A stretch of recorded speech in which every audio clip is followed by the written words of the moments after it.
Sayın misafirlerimiz, sayın dekanlarımız, çok değerli katılımcılar, değerli öğrencilerimiz. Hukuk Fakültesi ve Psikoloji Bölümünün ortaklaşa düzenlediği Nörobilim, Hukuk ve Ötesi Uluslararası Kongresi'ne hoş geldiniz. Nörobilim konusunda aktif çalışmalar yürüten, ulusal ve uluslararası isimlerin katıldığı kongremizde bugün insan doğası, bilinç ve rasyonelite ve bellek ve bilinç, hukuk ve fizyoloji başlıklı paneller gerçekleştirilecektir. Şimdi açılış konuşmasını yapmak üzere MEF Üniversitesi Rektör Yardımcısı Sayın Profesör Doktor Fevzi Ünal'ı davet ediyorum.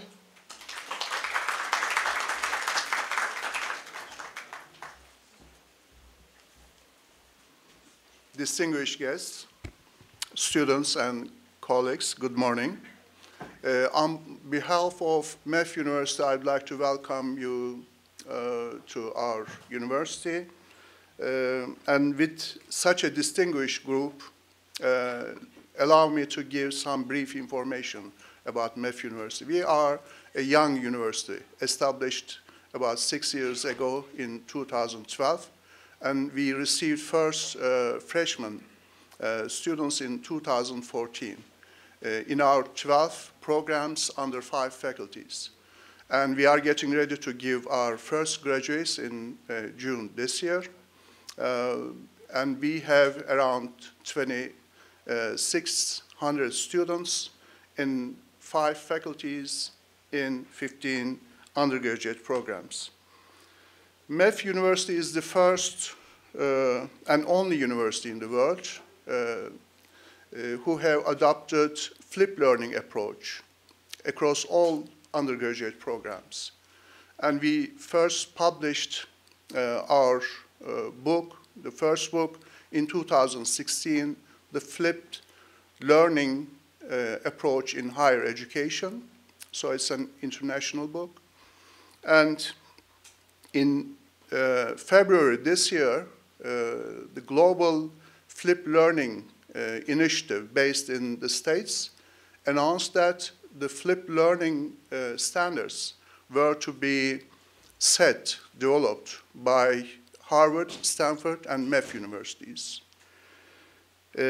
Additionally, we have been invited to an Erasmus Plus project by a group of universities from Sweden, Finland, and the Netherlands to hire the capacity of higher education in China and Russia. It's an e-project and has around 1 million euros budget. I'm honored to open this important international conference entitled Neuroscience, Law, and Beyond, which aims to discuss relationship between neuroscience, law, and psychology from different perspectives. And as an engineer, I'm impressed by the acceleration of the transdisciplinary research and applications in shaping our world. Before concluding, I would like to take this opportunity to thank Professor Ozan Erözden for his effort in organizing this conference, and everyone, of course, involved in the organization of the conference. And again, I welcome you to our university and wish you a very fruitful conference. Thank you.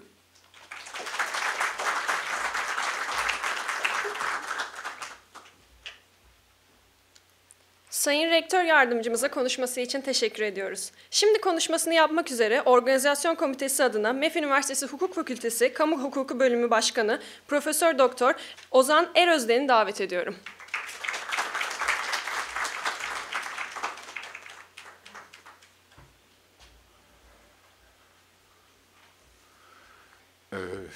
Honorable Vice Rector, dear panelists, dear colleagues and dear students, welcome to the conference Neuroscience, Law, and Beyond.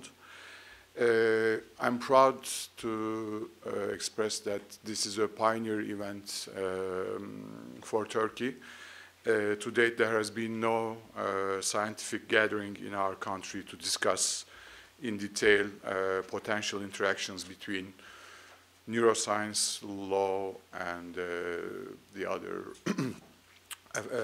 related disciplines such as psychology, social psychology, and so on.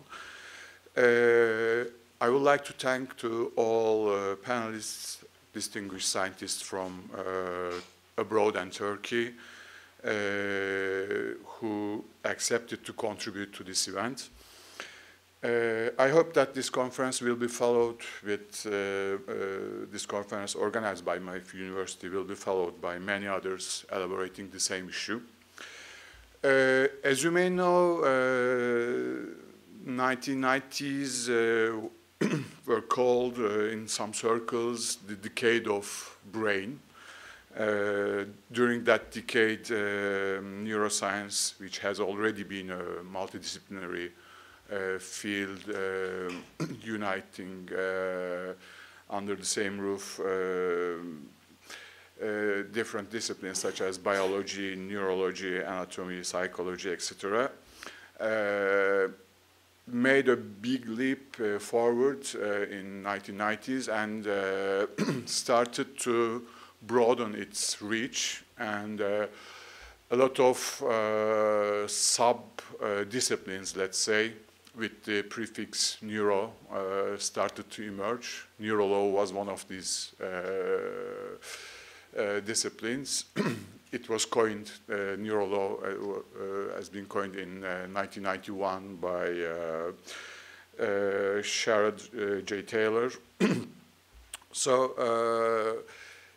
this is a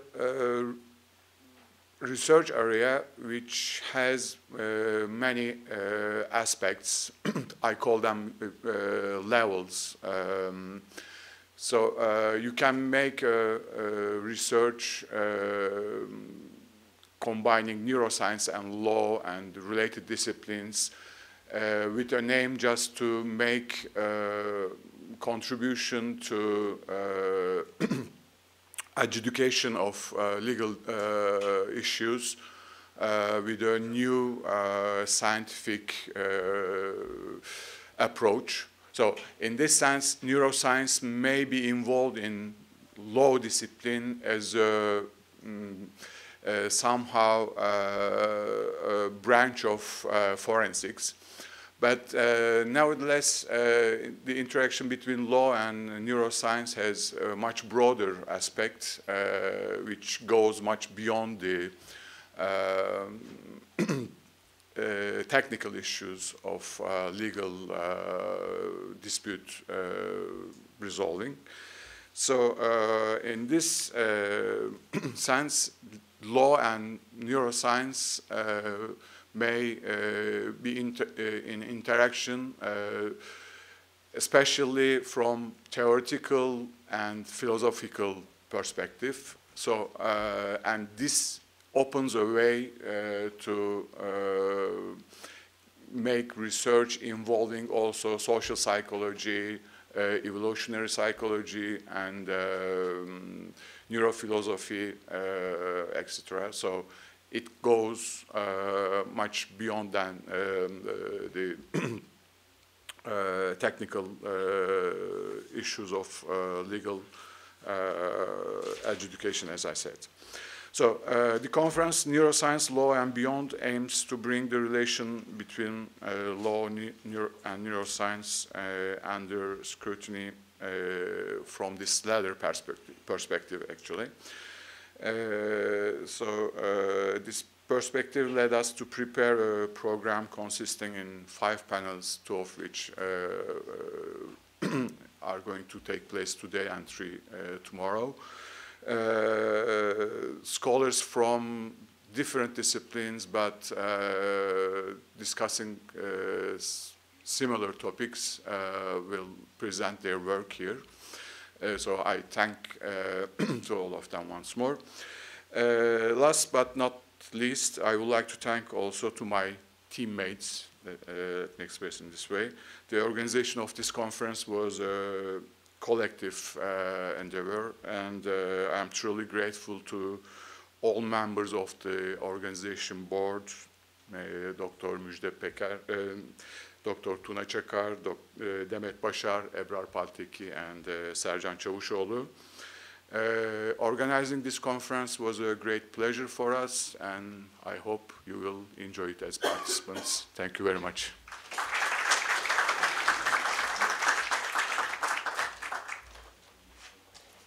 Hocamıza konuşması için teşekkür ederiz. Sizleri daha fazla bekletmeden ilk panelimizi yönetmek üzere Sayın Oğuz Polat'ı davet ediyorum.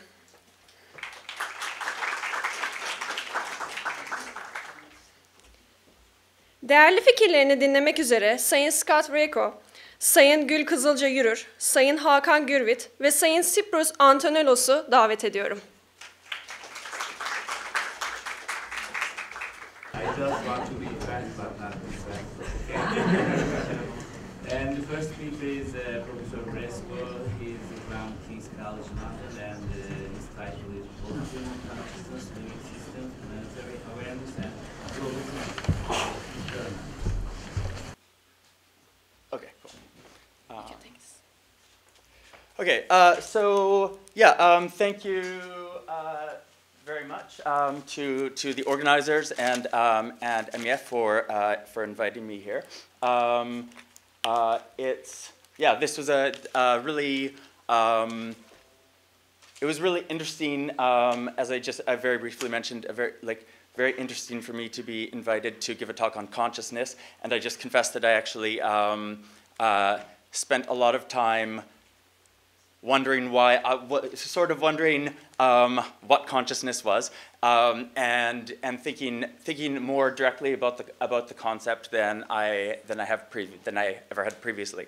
And so I'm going to try to do something sort of experimental here,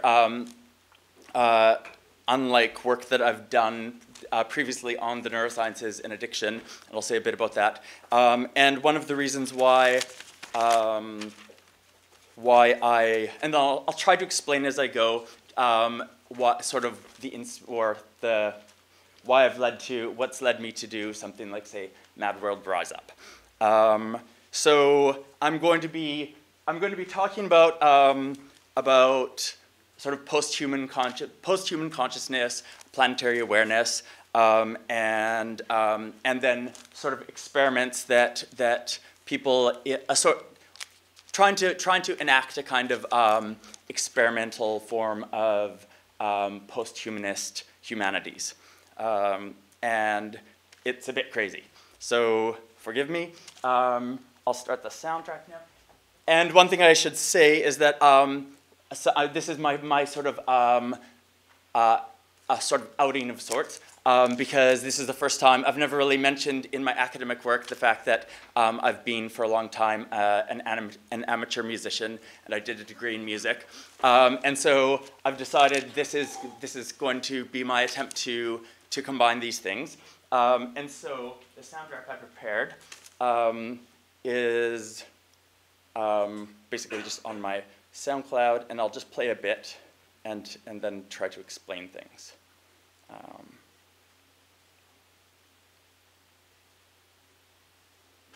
sec. So this is a song that so the title of the talk is called Mad World Rise Up. Does anyone know where that M.A.A.D comes from? Sorry? Yeah, Good Kid, Mad City by Kendrick Lamar, who just won a Pulitzer Prize. He does revolutionary sorts of hip hop, a lot of which is extremely violent, and his big thing is about consciousness. So he says in his songs, he sometimes repeats, and you can hear him sort of exploring his own consciousness, and he'll say, so he's got like a variety of different strands in his lyrics, which again sort of are being celebrated. I mean, just last week with the Pulitzer Prize, which is basically thinking about how consciousness raising his music is, even though at the same time, some of it is extraordinarily violent. And one of the ways that he experiments with that, just the sorts of stuff he does in his music, is he's got an extract where what he would probably call a white supremacist conservative reporter on, I think it was Fox News, sort of, there was a presenter who was did a sort of a story on Kendrick Lamar's music, and she said, this is why I say hip hop has done more damage to the African American youth of the United States than gun violence or than police brutality. And so, yeah, they're interesting things to think about, I think. And so, yeah, I'll just go ahead. I'm nervous about this. Can people hear that?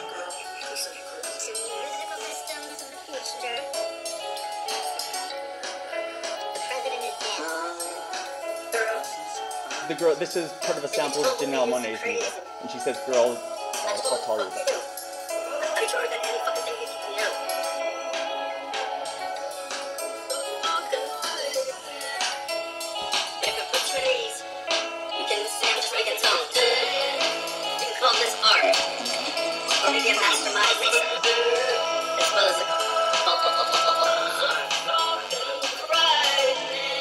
I should have given a parental advisory about the language.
So yeah, it gives you a sense of it. Sorry for exposing you off to that. I'm not playing it because I think, you know, as if to suggest that like it's great music, but to share it in the sense of to give you a sense of what I'm trying to do and yeah, what I'm working with. And so this is part of it, as I said, an experimental sort of project that I'm doing, and I will. Oh my gosh, this is the wrong set of slides. Okay, that's okay because I can talk from these ones. So yeah, what I want to do is to give you a sense of the project that I'm developing right now, and I'm calling it. It sort of involves the development of a white errorist philosophy, which is a sort of play on words. It's supposed to be which is basically thinking about how to develop sort of forms of solidarity with oppressed Black people, especially, and that's partly has to do with my own origins in a colonial or post-colonial nation, and it has to do with me trying to, in a sense, well, think about my experiences working with neuroscientists, and then also to try to correct a historical wrong of my own, which has to do with a shortcoming of the work that I've done on addiction. So yeah, I'll just say a bit about the project that that I was involved with when I had just received my PhD and was a postdoctoral fellow at the London School of Economics. I worked with my former PhD advisor, Nicholas Rose, who's been one of the social sciences most sort of vocal advocates for developing alliances and creating dialogue between social scientists and neuroscientists. And so I, along with a friend and fellow PhD student then, Lindsay McGoy, and a neuroscientist who is retraining as a social scientist, Giovanni Frazzetto, we wrote an application for a grant from the European Science Foundation, which led to a quite big grant for 5 years of activities within of what we called the European Neuroscience and Society Network, and so that involved a series of conferences and all sorts of other work that was that attempted to create dialogue and think about, well, how can we actually develop genuinely synthetic sort of engagements that actually transform these interacting disciplines. And it was an interesting experience, but in some ways a bit disheartening, because my own impression was that, well, not my own, I mean, many other people, the social scientists, felt sort of at the end of it, felt like people had invested a lot of time and effort in trying to develop,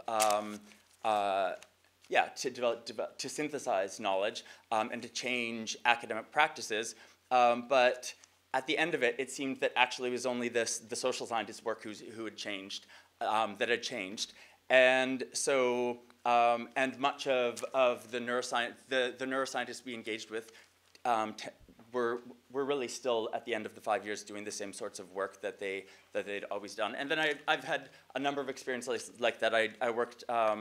I spent a visiting fellowship at the University of Pennsylvania in the Center for Cognitive Neuroscience, and I was working with someone who's doing laboratory studies of cognitive enhancing drugs, and I was doing work with students who are actually using amphetamine-based medications to enhance their academic performance. And there were major clashes between sort of the way that the assumptions that scientists were making about what they were studying and what I was. And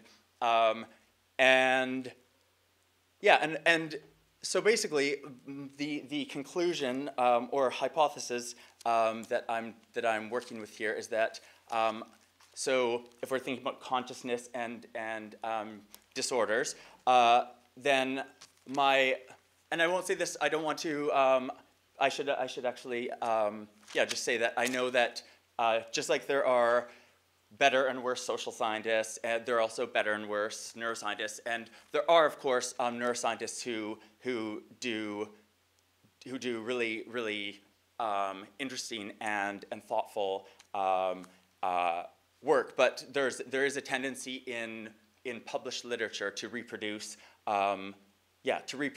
ideas and to not question some of the fundamental logics of neuroscience that are based in Eurocentric systems of knowledge production. And so I'm playing with the idea that one could think about neuroscience itself as the group of people who do professional academic neuroscience as a group with a sort of collective consciousness that itself can be understood as a kind of superorganism, if you like, and can can be thought of and considered as a single unit, just like you could do that with an individual who is made up of, of other organisms, a microbiome. You can think of nations as in terms of collective consciousness. That's what Durkheim did, thinking about a social mind. And you can also think about the planet and think about what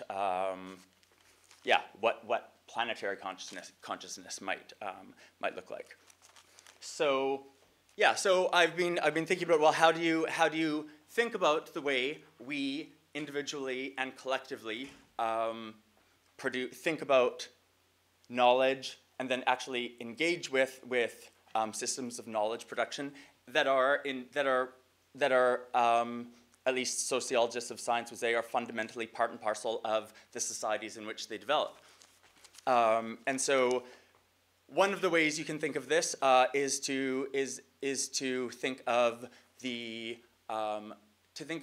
most of key concepts in the human sciences as representing interactive kinds.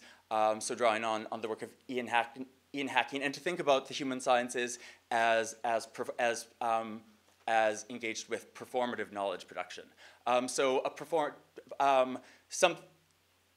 The general idea in the history of Western post-Enlightenment science is that we can develop representational knowledge. The concept of consciousness or the concept of addiction, we can actually study those things and understand them as objectively. We can understand them objectively, and we can consider those things as existing apart from us people who produce knowledge about them. And this is based on the idea that the European idea that sciences can produce universal knowledge about the human, which is a nice idea for Europe. It wasn't so nice for the peoples of the world who, as part of the Enlightenment project, were categorized as subhuman and could be extracted and traded like commodities. And I think what I've been, as I've been engaging with these ideas about consciousness and collectives, I've just more and more been considering how I myself, even though I do sort of critical work on addiction, I'm still part of a system of knowledge production, Western knowledge production, and a university system that is itself fundamentally, it's bound up with other systems, and those include our individual brains and the neurons inside our brains, and extend all the way to the way the planet is organized today. So I started developing these ideas when doing my work on addiction, and I basically was trying to draw together ideas from early cybernetics.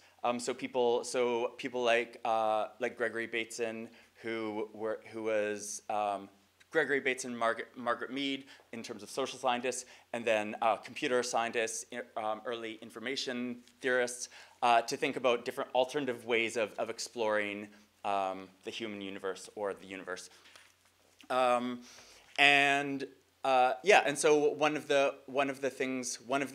ideas I've been working with for the last couple of years, and I've just got an article that I've that's not in press, but I've just submitted it, is working with the idea that developed by the anthropologist Michael Taussig, who wrote a book on the nervous system, and he talks about how difficult it is to do the sort of thing that I'm talking about, to think about, to develop an expansive concept of the nervous system.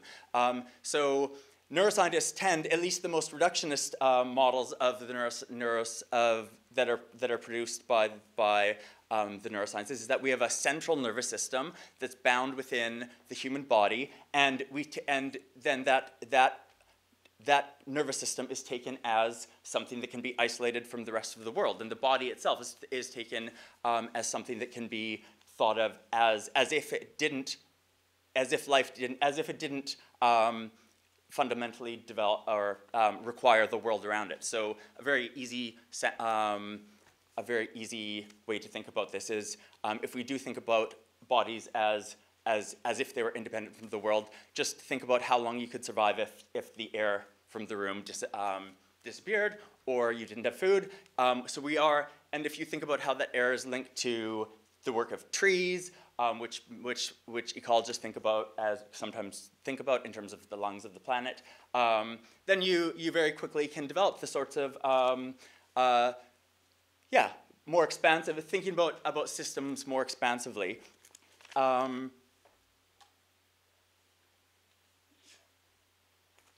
So just to go to my my work on addiction. Okay, so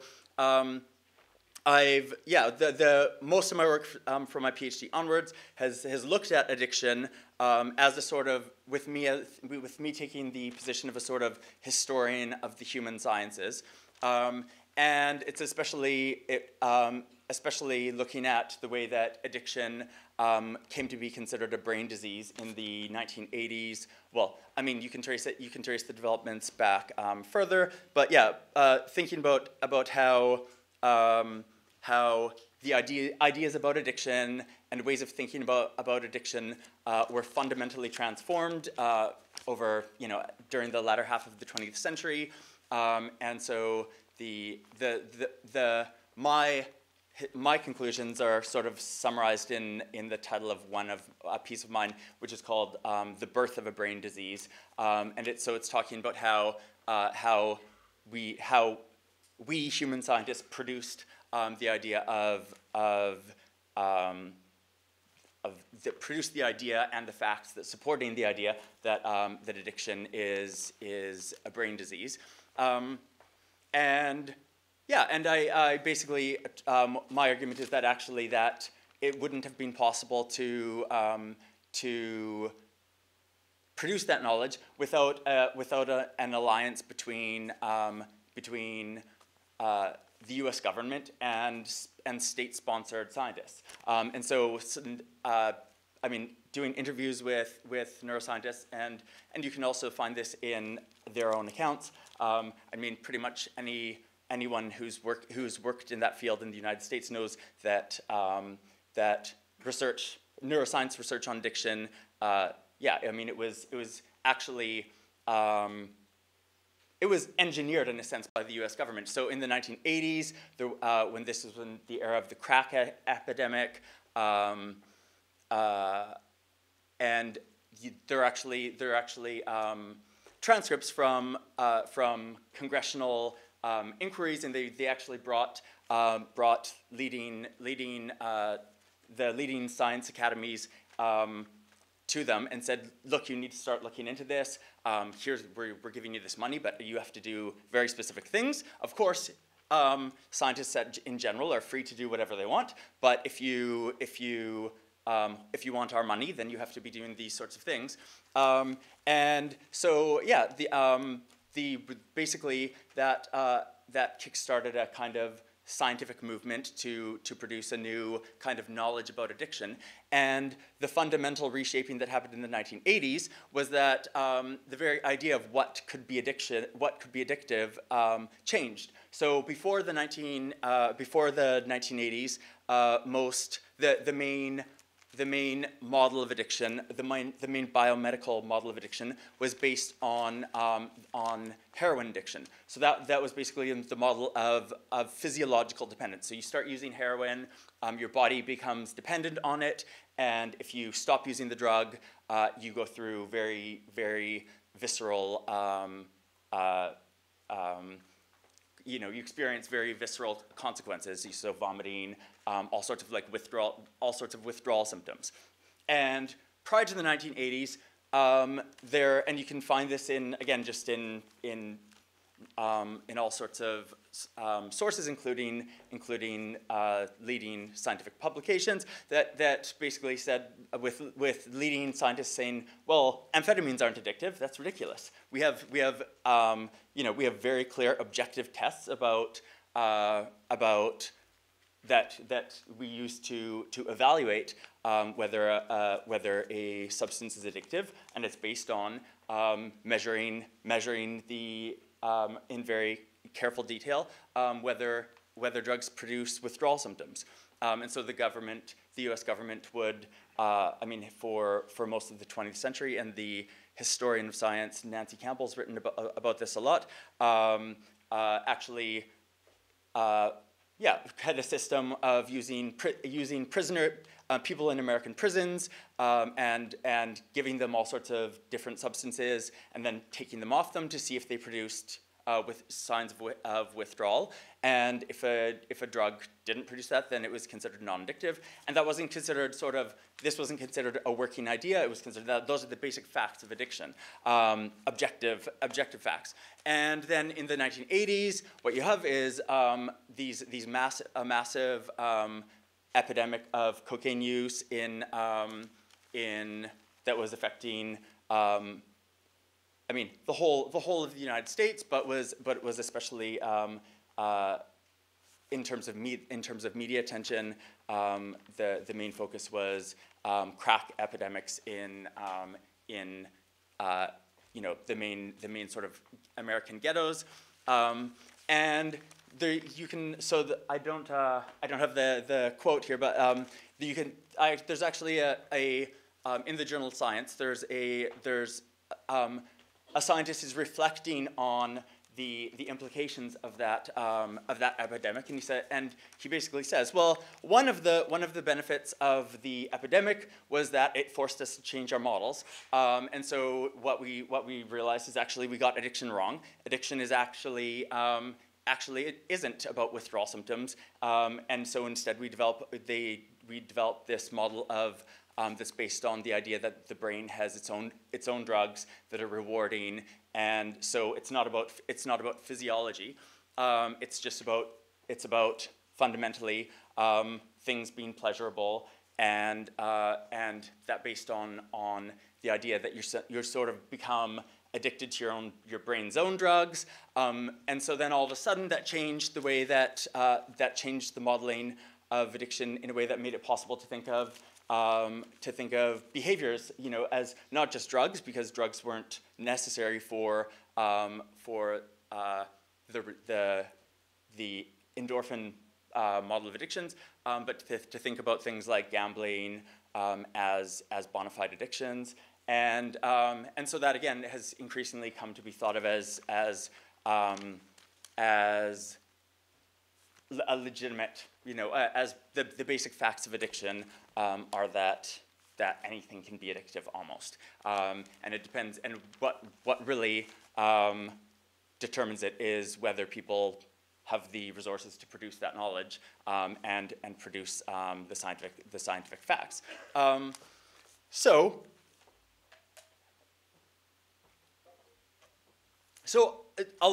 My work was basically the work that I've published on these sorts of issues was not as explicit as I'm trying to be right now, and so that's what I say when I say I'm trying to correct the historical wrongs of my own work. It's that I was thinking about the alliances between governments and scientists. And of course, I'm a state-sponsored scientist as well. So again, I know things are complicated, but that's part of what cybernetics was about. It's about thinking about systems complexity and how to. And that was also that's also sort of what Michael Taussig was trying to do when he talks about the need for reflexive science, to think about, well, how do we make sense of a system that passes through us, extends to world systems, and also incorporates things happening at the molecular level,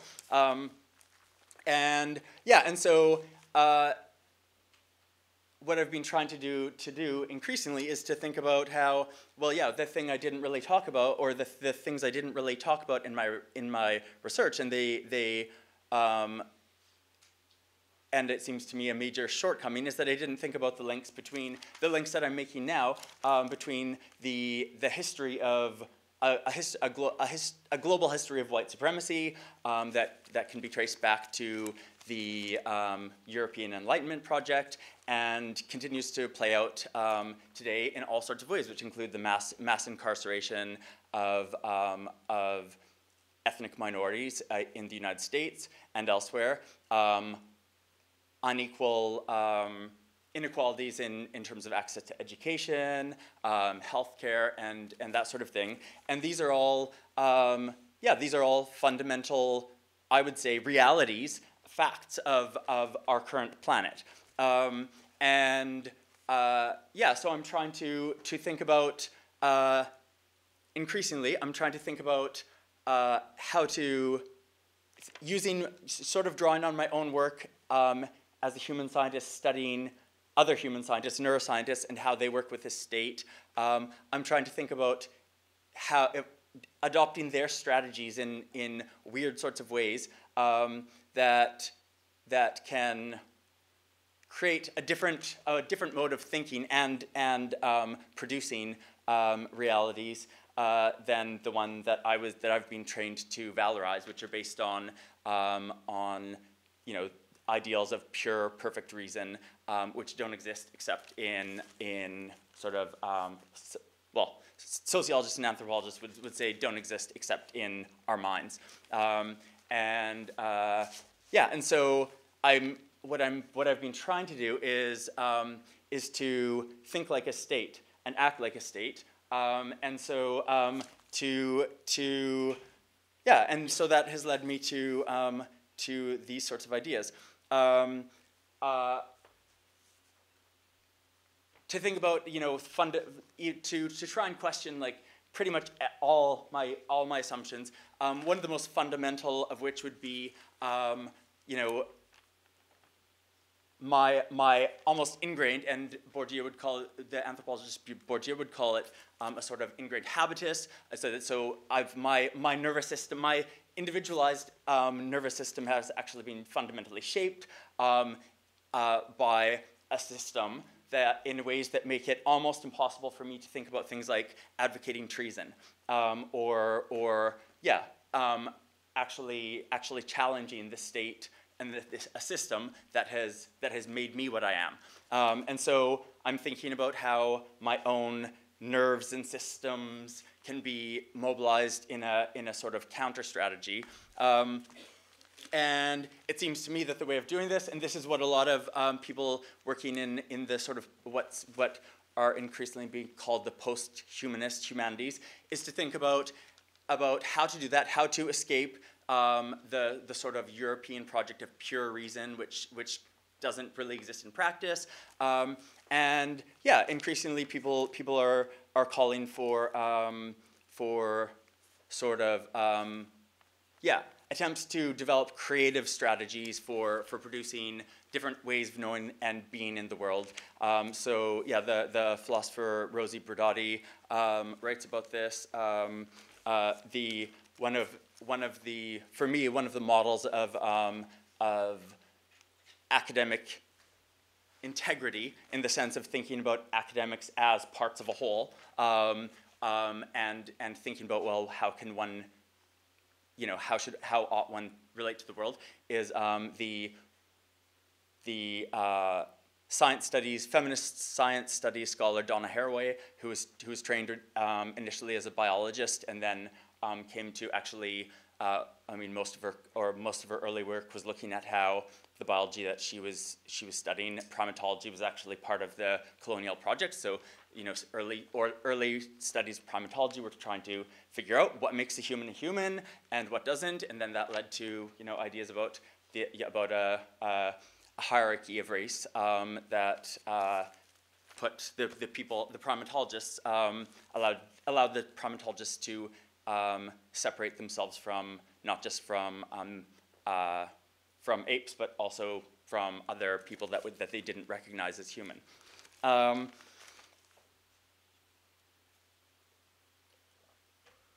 And so, yeah, Donna Haraway doesn't advocate revolution, but she does increasingly she's long advocated for speculative fiction. So to think about science fiction and to think about how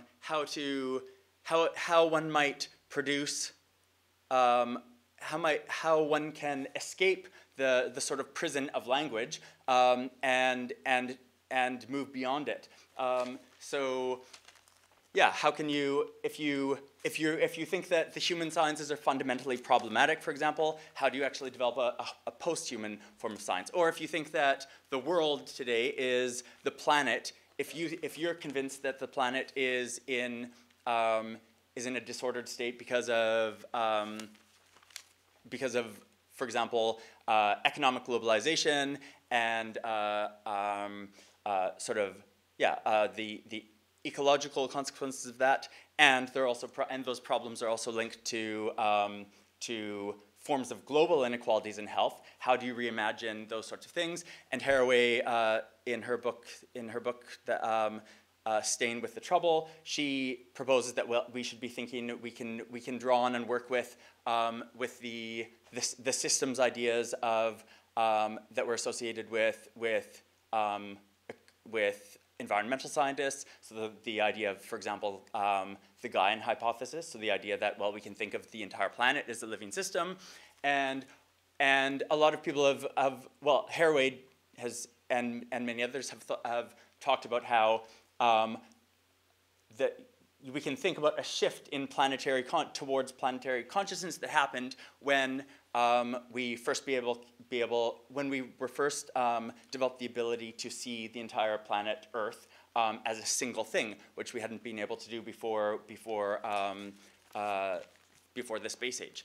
And so that's sort of a, yeah. And so how do you? Haraway is thinking about, well, how do we take those ideas and push them further to a point where we can actually imagine other realities. For example, can we imagine a world without the nation state today? It's very difficult to. I've been trying to do it, and whether I'm talking to my mom, and anytime I talk about it, she gets very concerned. Like, actually. I mean, she's crying at one point because and she's basically saying, like, Scott, you're talking about treason, about things that are illegal. If you're thinking about, like, for example, as I've been doing, trying to develop an alliance, this is again speculative fiction and trying to produce a creative vision that could produce other ideas about the world that could change the world. You know, you're talking about these crazy ideas about, like, working with Kendrick Lamar to engineer an uprising. And so Kendrick Lamar's Mad City album, it's called Good Kid, Mad City, and it's talking about his home state Compton. Well, I'm trying to think of it as a free state that one might engineer, but he does talk about those sorts of things. He explicitly talks about sort of revolution, and my idea is like, well, what if I, as an academic who doesn't really have any right to be thinking about himself as, an artist or that sort of thing, actually got over his own self-consciousness and tried to think about, what if I was able to think about my own creative practices, not just in terms of their own intrinsic merit, which might be questionable, but to think about them as a method of engagement with the world, and to produce a different vision of realities. And so, how am I doing for time? Am I?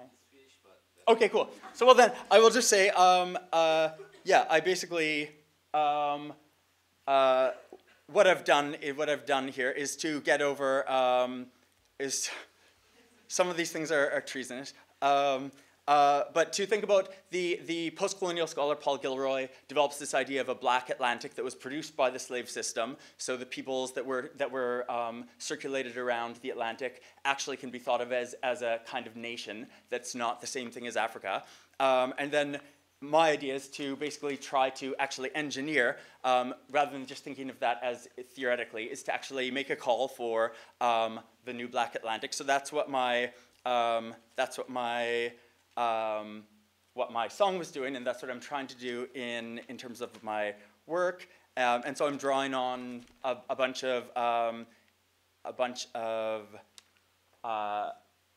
musicians, hip hop and jazz artists to think about those things, and for me the main challenge is to get over the idea that I'm a separate kind of person from black people, and racism and the sorts of suffering that are happening in the world aren't something that I'm obligated to deal with. And again, that I'm drawing on Donna Haraway's call for us to rethink ourselves as part of a global family, to think about global kinship. And if we do that, then it becomes harder for us to dismiss those sorts of things as things for other people to worry about. So yeah, that's it. Thank you very much. Thanks to Professor Resco. I'll take the questions at the end. So now, the second speaker is Professor Yürür. Now, I will try to talk about the embodied self. Actually, Scott was also, I think, talking about the embodied self, yes, as a socially informed entity. So actually, I will also be talking about how units are formed as subjects and also as objects in a world of continuous social and cultural production. For this approach, I will try the phenomenological method, because we are going to try to focus on experience as it is lived. So in this approach, we are not going to question if this personal experience is scientific or traditional. We are going to try to describe what is happening in this embodied experience, which is socially patterned. And what we are going to do actually is to look at the self perceiving itself. So it is actually a continuous work of constitution and reconstitution of social reality as lived by an embodied self. Now, feminist sociologist Kathleen Kirby puts forward that normally in daily life we think of ourselves as inhibiting a body, living inside a body as a space. This space is three-dimensional, it's contained within our skin, and it's sealed and closed off from the environment. However, it's more or less permeable, meaning, as Scott also said, that we are in constant exchange, physiologically, mentally, culturally, with our environments and with other bodies in a shared social landscape. And we develop, however, in this permeable state of ourselves, also modes where our self-perception may shift.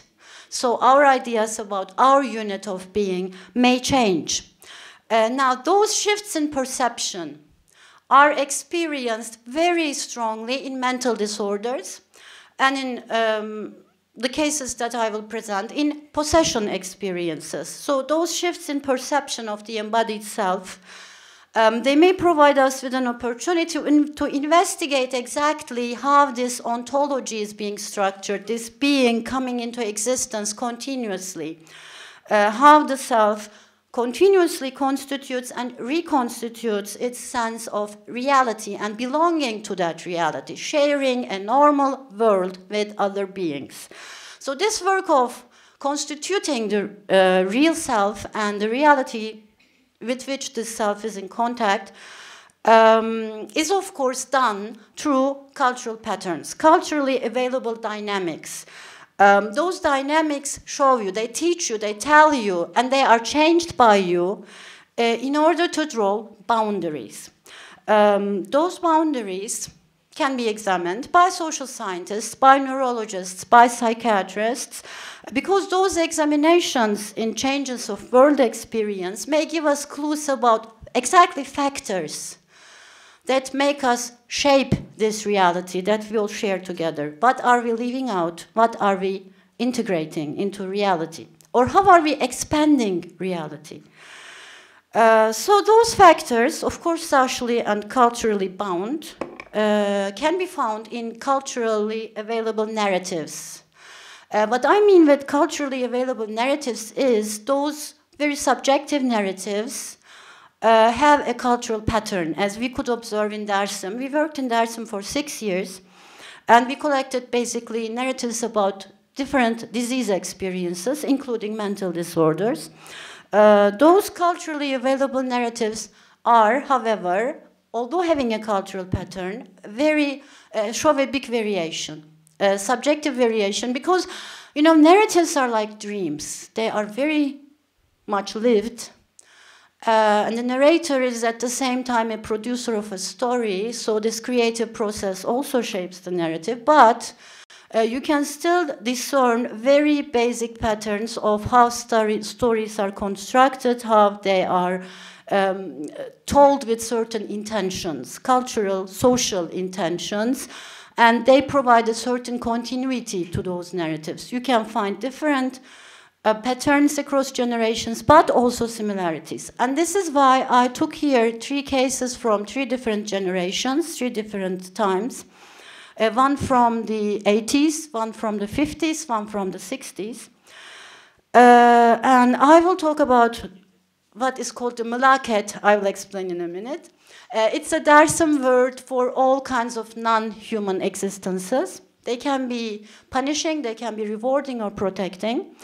And when they possess you, in a way, your perception of yourself is altered, and you don't know how. It's a primordial experience. It's an experience that yet didn't undergo cultural objectification, meaning the experience is not yet bound to a name, an object that you can make sense of within your given language. However, there are cultural experts, specialists, who objectify your experience, and this is how the society deals with this primordial state of not understanding what's going on. Now the self, the altered self, can experience anxiety, strong desire, in men mostly of sexual nature, physical signs such as fainting, seizures, or loss of consciousness for longer periods or shorter periods.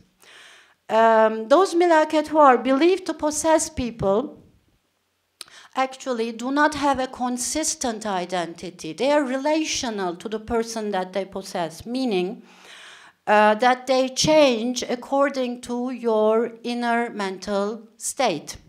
Now, I want to demonstrate this complicated idea through a creation story. Now, Zeynel Dede, our informant, where do I have his picture? This is Zeynel Dede from Kedek in Ovacık. Zeynel Dede gave us this creation story. Now, Gabriel, he's the first angel. He came out of a green dome. He opened his eyes, and Hak, God, creator, told her, him, whatever, get me soil, I'll create Adam. And then earth and sky was yet not given. It was all eternal water. Jibril somehow burned his wing in the light of the creator, and the ash falling from Jibril's wing created earth. However, this earth was of 4 kinds. It was red, green, white, and black. Now, all those 4 colors are given in the human being. So we're made of those 4 earths, but to different ratios. Now, melaket are actually transparent beings. They don't have a color, but according to the color of your inner mental state, you see them in different colors. So if green is dominating, you see them green. If black is dominating, you see them black as black melaket, and those are the punisher melaket. They can do you evil. They can make you sick. They can kill you. They are hardly tameable. Nobody says they're evil, right, in Dersim. This is not the idea like in Christianity that demons are evil. They're not evil, but they may bring you harm. So if you see them black, your inner is bad. So they are relational to whoever you are.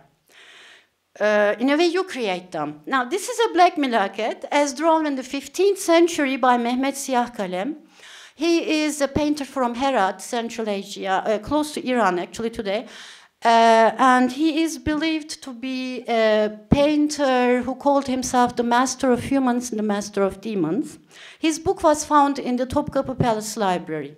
Now, Siyahkalem drew many demons, so we know that the idea about demons was there already, and maybe long before the 15th century. Now, in our cases, I want to show you how they are told in practice. A young woman in her late 30s, when we interviewed her, a high school teacher, she was at the age of 10, and she was a little girl. She was taken over by a strong sense of fear. She says, üzerime bir korku geldi. She doesn't say it came inside me. She says it overcame me. Especially at night when she was trying to sleep. She couldn't go to the toilet, she couldn't sleep, she was having very strong fears, and she didn't know why. She didn't know where they came from. They consulted the Ocak family. Now, an Ocak is a family that comes from Muhammad's descendants, Ali and Fatma, like daughter and son-in-law of Muhammad. So they have sacred properties in this culture. And they carried out a ritual that I want to tell you a little bit. They sent a dirty undershirt, a fanila, to the Ana. She put it on, she went to sleep, and then said, send me the girl. They went there on a Black Wednesday, which is a ritual day. They filled some water in a cup and dropped in a red and a white rope. The rope started circling. And then they cut a rosehip branch, kuşburnu dalı, and they made a circle with it, like an empty space, like a door, and they passed it 3 times over her. Then she made a sacrifice, washed the girl with 1 drop of the blood of the sacrifice, and then the dede gave her the rosehip branches to put further into washing waters. They buried the remainings under a tree, and after that the fear was gone. It never came back again. I want to show you the ritual a little bit. This is a dede in Hakis, in Nazımye. He is cutting a rosehip branch, then he makes a circle with it, passes it over 3 times. We didn't have the sacrifice. And then he gives her the rosehip. And then she's supposed to wash herself 3 weeks with water that contains those rosehip branches. So this is one way of sealing off the body, right? Sealing off this contained space that has been invaded by a non-human being with intentions. Now, in our second case, which comes from 1964, the narrator is the daughter-in-law of the woman who had the experience. Her brother's wife lived with them because the husband was appointed to another city as a teacher, didn't take the bride with him, and then all of a sudden the bride started fainting every Thursday, regularly. They didn't know what's going on. The old lady of the house said, get me Muhammed Hatune Kurik. Now, Kurik means Armenian in Dersim. So Hatune Kurik is an Armenian woman. This is the son of an Armenian woman who are well known in Eastern Anatolia for healing practices. Now, the man came and said, what's happening to her? And then they said, she doesn't know, she doesn't tell anything. The man said, bring me the father of the girl. The girl is still not speaking. So what's wrong? Nothing's wrong.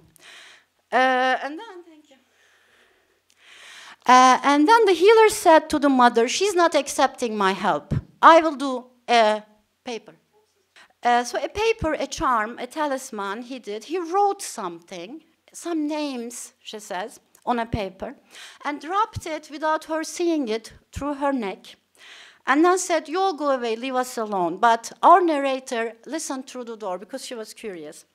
And then the bride started to talk like a waterfall, she says. And then the healer said, who do you love most? What are you jealous of most? And who made you very sad? Just give me those 3 things. The girl said, I love my husband, but he's gone. My musahib, this is a ritual brother, he died very young in high school. It made me very sad. And she was jealous of the wife of the uncle who was living in the same house. Muhammad tied the knots and said, I tied the knots. Well done, I'm done with you. Then he said to the mother, I tied up all 3 of them. So there's this practice of binding them to something material, a rope. I took them away. Now I will do a charm for her, a talisman, a berbej, as it's called in Kurdish. After that, she shouldn't lose it, but if she doesn't lose it, she will never be sick again. The fainting stopped. Here you see again Mehmet Siyah Kalem. He uses very much nuts in his pictures too. Now this picture is interpreted by art historians as a shaman fighting a demon. Here you see the demon on my side. Most probably the shaman is tying nuts, as we see some nuts on the picture. But the sister-in-law, she was an ignorant woman. She lost the talisman. After that, she was a very nervous woman, and she was overreacting all the time. And at the end, they died in a big traffic accident, the entire family. And our narrator was connecting this accident also with the loss of the paper. Our third story involves Hasan Efendi. He's a big saint in Dersim. He's like the holy man. He's from Erzincan Çayırlı. And there's a book about him, Seyyid Hasan Efendi, Yaşamı ve Anılarıyla. Now, those stories are really good because they're from the 40s, 50s, a time that I can hardly reach when I do my interviews. From this book, I have the Gırnik Jinn event. The Gırnik is the name of the jinn. Now, in this village, there was a young bride. A jinn was in love with that bride, and he was really annoying the people in the house. They brought a baba to expel the jinn, but the jinn hit Süslü Baba on the head with a shoe. They cooked egg. They cooked an egg for the baba, but he dropped dirt into the food of the baba. So they couldn't really find a solution to all those nasty treatments by the jinn. So they called Hasan Efendi. Now Hasan Efendi came, and the jinn called from a corner, oh, Hasan Efendi came. And then Hasan Efendi said, Gırnik Bey, give up this passion. You deserted your troop, because those jinns are organized in troops. It's a military organization kind of thing, but they have a commander who's also a saint, Abdal Musa. And then Hasan Efendi said, I'll talk to your Padişah, maybe he can forgive you. The jinn followed him to the graveyards. This was where the troop was stationed. But then, when they were coming close to where the troop is stationed, Gırnik just took away the head of Hasan Efendi and ran back. So he was standing in one corner, Hasan Efendi stuck against his belly. The jinn started to scream, and Efendi said, you lost your credibility. I will transfer you to your Padişah. And Efendi went to the Padişah of the jinn with the Gırnik. And this disobedient Gırnik, as a punishment, his commander cut off his feet. And he was isolated into a stone, turned into a stone that you can see today. The stone of Şebge, Şebge'nin taşı. And this lame Gırnik was condemned to stand in the stone forever. He would never be able to walk again. So it's quite a heavy punishment for this transgression. Because the jinn, they are actually on duty of bringing punishment if needed, but they are so untamable that sometimes they overcross borders. It's like a wild army of hardly tameable animals. Here you see another picture, a depiction by Siyah Kalem of another jinn being led to his Padişah. And this name Gırnik actually exists. In Malatya, it's a disease. The name means disease. In Elazığ, it means grass with thorns. In Ottoman Turkish, it means a crane, a white stork, or exalted goddess, angel, or a fair and handsome youth. So these names are somehow, it seems that, for example, this name belongs both to the language of humans and to the language of the jinn. Now, how did they know the names? The name of the jinn and the name of the tribe is needed to do the expelling ritual, because here the really strong force that you use for establishing borders is language. Now, the names are given in star books. Now, Hasan Efendi was such a saintly figure, he didn't need a book. But normally, the hojas or the dedes, they consult the book, they do some mathematical equations. And when they find a name, they say, this is not appropriate for your tribe. Leave this child. Now, you must remember, Dersim was a tribal society. It was organized in tribes, semi-nomadic tribes. So borders was very important in order to know who is grazing where, who has the area for a certain period, where are the settled peasants. This was a vital information because otherwise serious clashes could ensue. Now, the tribe has its rules. There's a contract between humans and the non-human tribe. So if they act against the rules, they would suffer serious punishment. This language could be learned by humans. There was a man who lived among them for 7 years and he could expel them. So if you speak the language, you have the force of the language. Sometimes those jinn, when they need to be called, they always give an answer. They have to send in. They have to give an answer. Now, what is this thing? Is this a culturally bound peculiarity of Dersim? It's not. We find the idea of possession all around the world. However, the interesting thing is the cultural context determines both the experience of possession and also what is done against it. Here I have a work by Thomas Çordaş. He's a phenomenologist, medical anthropologist, and he worked among Pentecostal communities of North American Christians. And he says reverend prince typically prays by naming evil spirits. So again, he uses the force of the name. And he then commands them to depart their hosts. However, he says, okay, Çordaş uses the concept of the pre-objective, the primordial.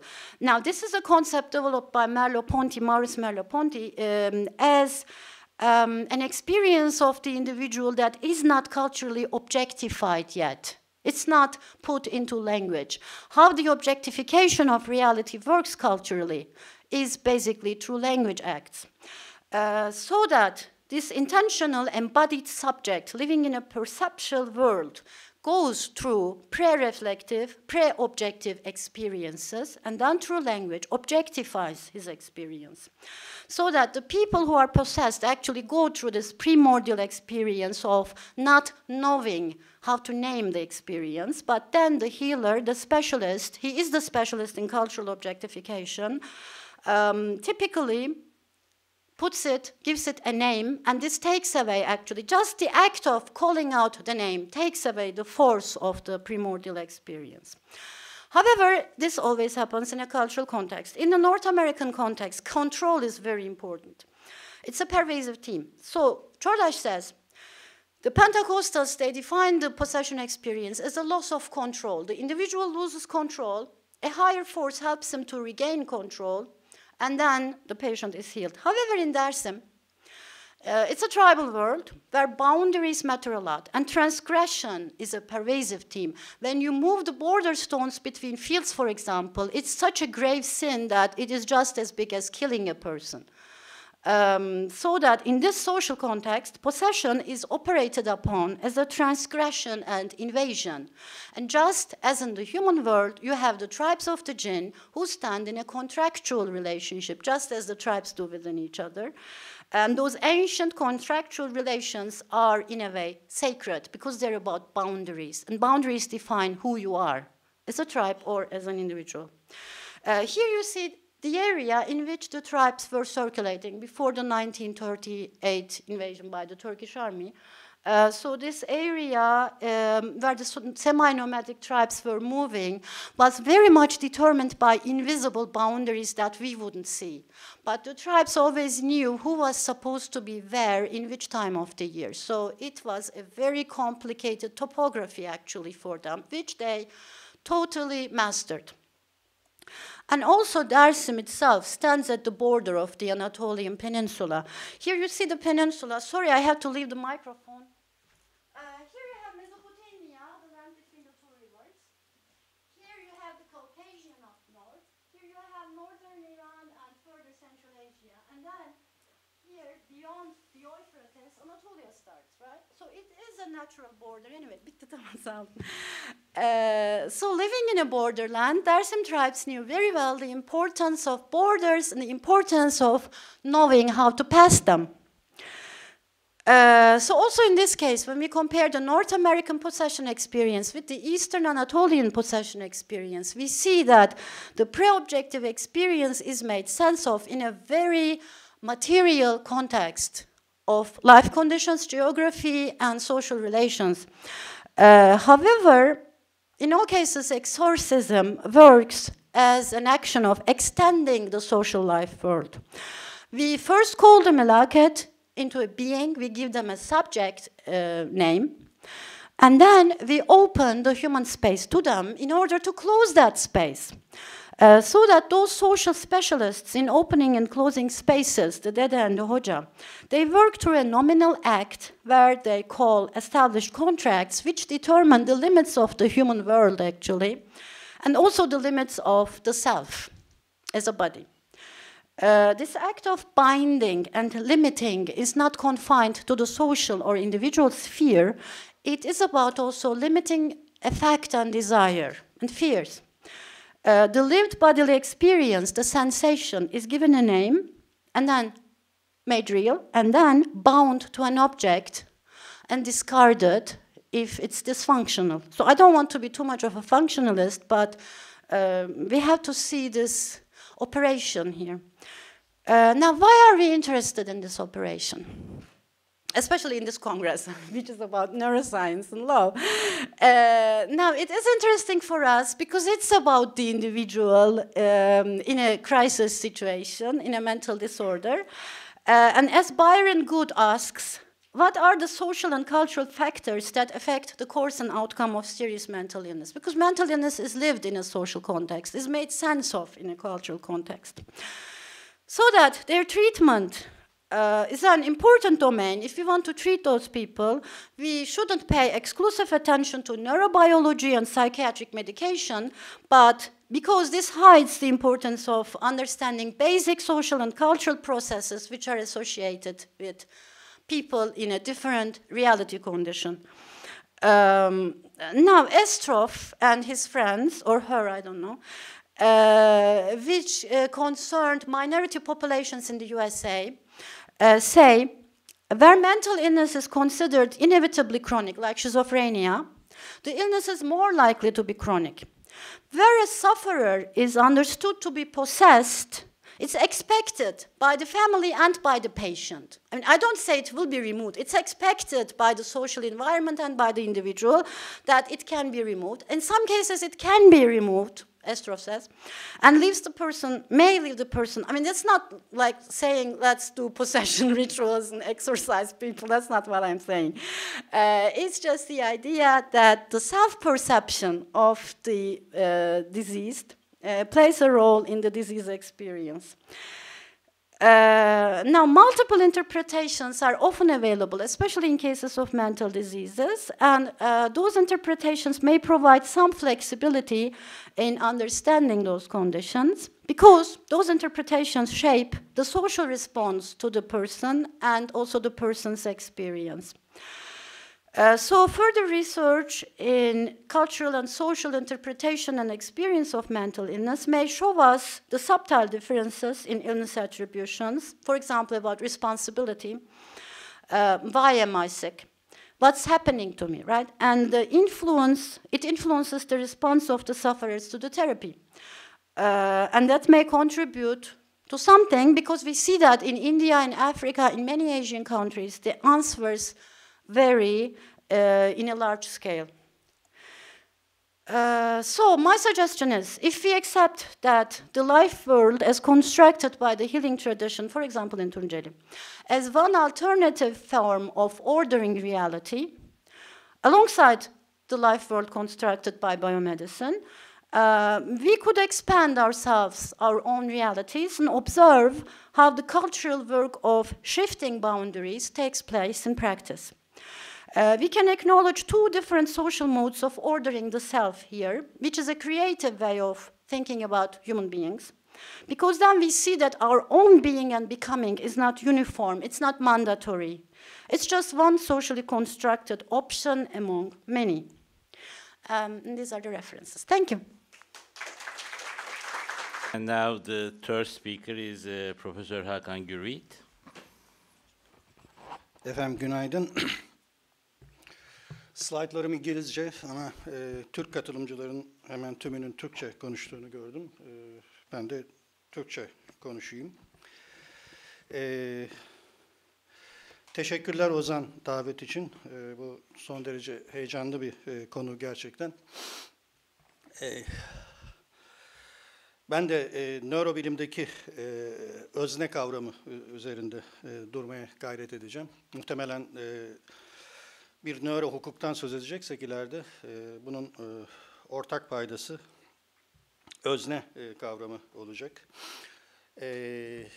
Nörobilim öznelliği kavramakta nereye geldi onu iletmeye gayret edeceğim bu konuşma boyunca.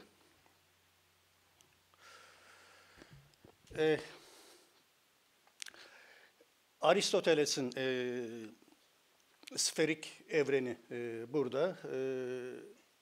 İşte Antikite'de Ptolemeus bunu da formalize eder. Thomas Aquinas da daha sonra skolastik dönemde Orta Çağlara kadar taşıyacaktır. Burada bu insan merkezli evren en dış halkada tanrısal daire tarafından garanti altındadır. Ve premodern özne anlayışı da tamamen bu sferik evreni düşler, tahayyül eder. İfade etmeye çalışacağım ki size aslında bu antroposentrizmin progresif bir desantralizasyonu, bir Kopernik'le başlayan devrimler dizisi tarafından artık özneyi yeni bir şekilde düşünmemiz gereken evreye getirdi bizi. Kopernik dünyanın evrenin merkezinde olmadığını, klasik deyişle bir kum zerresinden ibaret olduğunu söyleyecek. Ve premodern özne anlayışına ilk darbe bu olacak. Modern özneyi başlatan ise Descartes'tir diyebiliriz meditasyonlarında. Kartezyen kogito esas olarak bir uzamlı şey içinde bedenini bulmuş bir düşünen şeyden söz eder. Res cogitans ve res extensa. Bu da aslında modern öznelliğin ifadesidir. Modern özne, özgür iradeye sahip özne. Fakat Descartes'in res cogitans ve res extensası işte bütün zihin felsefesinin temel tartışma biçimi olacak olan zihin beden dualizmini de doğurur. Bu Anglo-Amerikan zihin felsefesinde daha sonra zor problem olarak ifade edilecektir. Modern fenomenolojide bedenli zihin, bedenli bilinçlilik, bedenleşmiş bilinçlilik olarak ifade edilecektir. Bakın premodernden moderne özne kavramının değişmesi aslında Türkçe karşılamıyor bu farklılığı. Oysa ki İngilizce'de to be subjected demek bir şeye tabi olmak. Doğal olarak tanrılara ve tanrıların dünyadaki temsilcileri, hükümdarlara tabi olmak. İngilizler hala yurttaş değildirler örneğin. Subjectlerdir, citizenler değillerdir. Bu aradaki farkı Fransız devrimi ve onunla birlikte gelecek olan aydınlanma getirecek tabii ki. Artık özne to be subjected'den subject olmaya evrilecek ki bu bir bedenini hareket ettiren bir agency, bir öz bilinç sahibi birey, özgür iradeye sahip birey. Öyle mi gerçekten? Bu progresif desantralizasyon Kopernik'le başlayan, Marx'la ikinci darbeyi alacak. İnsan topluluklarının eşit ve özgür bireylerin toplumundan ibaret olmadığını, fakat mülkiyet ilişkileri dolayısıyla yarılmış olduğunu ifade edecek Marx. Ondan sonra da Freud, insanın kendi bedeninin de sahip olmadığını, fakat insan zihninin bilinç ve bilinç dışı olarak yarıldığını ifade edecek. Bu nihai darbe gibi düşünülebilir antroposentrik evren anlayışına. Aslında şimdi klasik fenomenolojiyi aşan post fenomenolojik düşünceler, bir tanesi beni ilgilendiren akımlardan biri. Bu 3O, Object Oriented Ontology akımı, spekülatif realizmin de bir parçası. Örneğin ona dahil düşünürlerden biri Levi Bryant'ın deyişiyle vertikal ontolojiler horizontal ontolojilerle değiştiği zaman nihayet darbede vurulmuş olacak. Buradan kasıt ontikoloji adını veriyor Levi Bryant. Canlı ve cansız bütün antitelerin, asamblelerin eşit düzlemde kavrandığı bir ontoloji biçimi. Bunun hukuka aktarımlarının ilk biçimlerini örneğin Ekvador Anayasası'nda ya da Bolivya Anayasası'nda görüyoruz. Doğanın doğrudan bir insan öznesiyle eşit düzeyde kavranılması gerekliliği bu anayasaların içine girmiş durumda. Belki hukuk üzerine laf etmek bana düşmez elbette ama bunun proto örnekleri olarak düşünebiliriz belki de. Ve sferik evren anlayışına Lacancı düşüncedeki tam olmayan patu fikrini de eklemek gerekir aynı zamanda. Peki çoğu kıta Avrupası kaynaklı insan bilimleri aslında bilincin türeyişini ya da dilin türeyişini üzerine düşünmeyi yasaklar. Örneğin Lacan ex nihilo kavramıyla bunu ifade eder. Oysa ki yeni özne anlayışı zannediyorum ki bunu gerektirmekte. Solda bunu ilk yapanlardan Julian Jaynes tartışmalı bir Princeton'da kürsüsü olan bir insan olmasına rağmen oldukça tartışmalı bir gereğinde alaya alınmış bir bilim adamıdır. Aslında biraz önce Gül'ün ifade ettiği bu possession kavramının proto insan topluluklarının zaten öznellik biçimi olduğunu ifade eder. Bikameral, bicameral mind dediği şeyle. Ona göre bu bicameral mind'a sahip bir insanın sağ hemisferine tanrılar emir yollamaktadır. Ve bu emirleri halüsine etmektedir o dönemin insanı. Örneğin Homeros'un İlyadası'yla Odysseus'ını aynı Homeros'ların değil iki farklı Homeros'un yazdığı iddiasını da bu kitapta belirtir. Aralarında birkaç yüzyıl olduğunu, ilk İlyada'nın bikameral bir insan türünü ifade ettiğini ama Odysseus'da artık kendi benliğinin farkında yani self-conscious kahramanların bulunduğunu, Odysseus'un da böyle bir kahraman olduğunu söyler. Günümüzde ise bu bilincin ya da dilin köklerini arayan alanlar kendilerine neurohistory ya da neuroarkeoloji adını veriyorlar. Ben bu her türlü insan biliminin başına nöro ekinin eklenmesine epeyce kuşkucu bakanlardanım doğrusu ama şu iki insanı önemsiyorum. Peki, nörobilim alanında öznellik. Evet, bu çabalar özellikle son yıllarda çok belirgin. Bir böyle akıma nörofenomenoloji adı veriliyor örneğin. Onun kurucularından Varela'nın yukarıda cümlesini görüyoruz.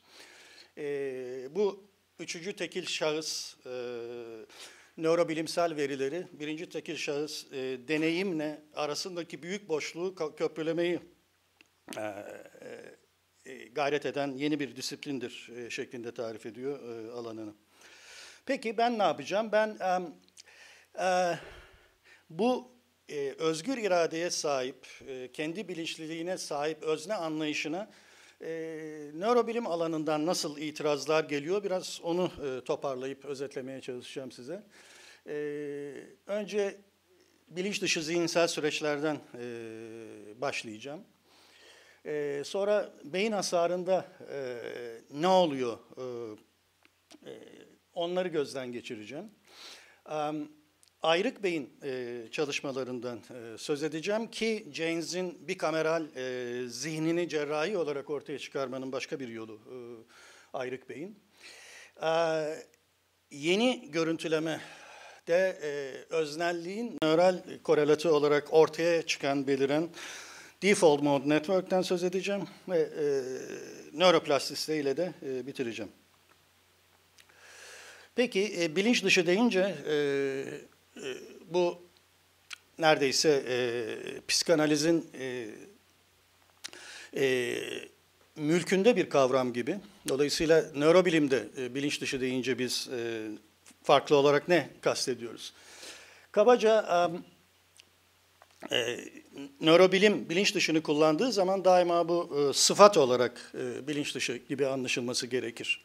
Bilinç dışı zihinsel süreçler. Oysa ki psikanalizde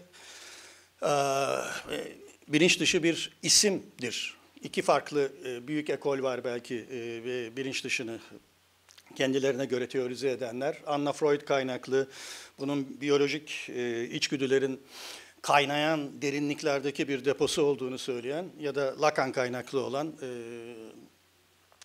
bilinç dışının bir dil gibi yapılanmış olduğunu söyleyen. Bu orta Lacan, geç Lacan'ın gerçekle de bilinç dışını ilişkilendirmesi uzun bir tartışma. Ona girmek istemiyorum şimdi.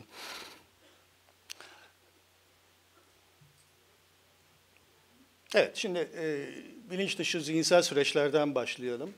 Bakınız şu ortadaki kara ya da kırmızı dikdörtgeni beynimiz gibi kabul edelim. Bir uyaran geldiğinde, uyaran derhal modalitelere parçalanacak.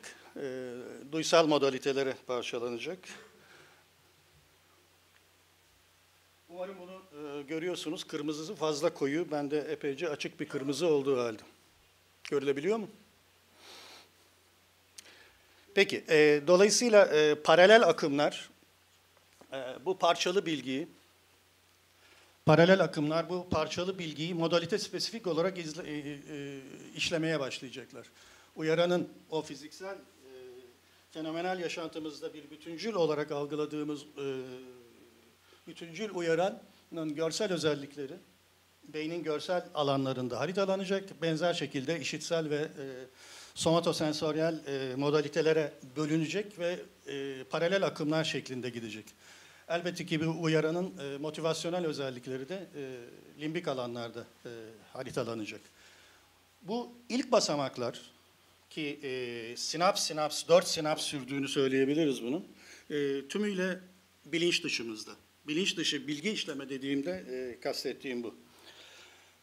Bakın ancak 4. sinaps düzeyinde yani paralimbik ve prefrontal korteks ve posterior parietal korteksin transmodal alanlarına geldiğimizde artık bilinçli farkındalığımıza çıkacak bu yeniden birleştirilmiş bilgi. Ve ona bir cevap vermek gerekirse işte motor asosyasyon alanlarındaki davranış kalıplarından en uygun olanı seçilecek ve primer motor korteks aracılığıyla o uyarana bir eylemde bulunulacak. Dediğim gibi bilinçli farkındalık bu noktada ve bu nokta ancak 500 milisaniye sonra. 500 milisaniyeden önceki bütün dönem işte nörobilim için bilinç dışı zihinsel süreçler. Bu HM'i 2008 yılında kaybettik ve kaybettikten sonra asıl adını öğrenebildik. Henry Gustav Mollison bir epileptik ve döneminde hiçbir ilaçla tedavi edilemeyen bir epileptik olduğu için o sırada genç bir beyin cerrahı olan Scoville tarafından radikal bir kararla ameliyat edilir. Ameliyat edildiği yer şu yapılar bakın. Bunlar meziyal temporal yapılar ve bu tarihe kadar, HM'e kadar beyinde bir bellek merkezi olduğunun farkında değil iken ve belleğin üniter, bütüncül bir şey olduğunu düşünürken tek bir vakadan sonra bellek nöropsikoloji radikal bir biçimde değişecek ve bugün anladığımız biçimde artık bellek biçimlerini sınıflayabilir hale geleceğiz. Bakın şu maviyle gördüğümüz explicit olarak da yani ifade edilebilir olarak da görülenler bilinçli farkındalıktaki bellek biçimleri. Beyazla gördüklerimizin tümü ya da implicit ya da örtük ifade edilen şeyler ise bilinçli farkındalığa çıkmayan öğrenme biçimleri. HM'de bozuk olan ki bu ameliyattan sonra yaşadığı bütün ömrü boyunca hiçbir yeni episodik bilgi kaydedemeyecek HM, bu yeni girdiği iş, yeni gittiği, yeni taşındığı evi de dahil olmak üzere. Ama bakın sadece şu kadar bir alan. Bütün geri kalan bellek sistemlerinin HM'de korunduğu, önce Brenda Milner Montreal'de, daha sonra Susan Corkin MIT'deki çalışmalarıyla, ki ölümüne kadar sürecektir bu, birbiri ardına kanıtlanır.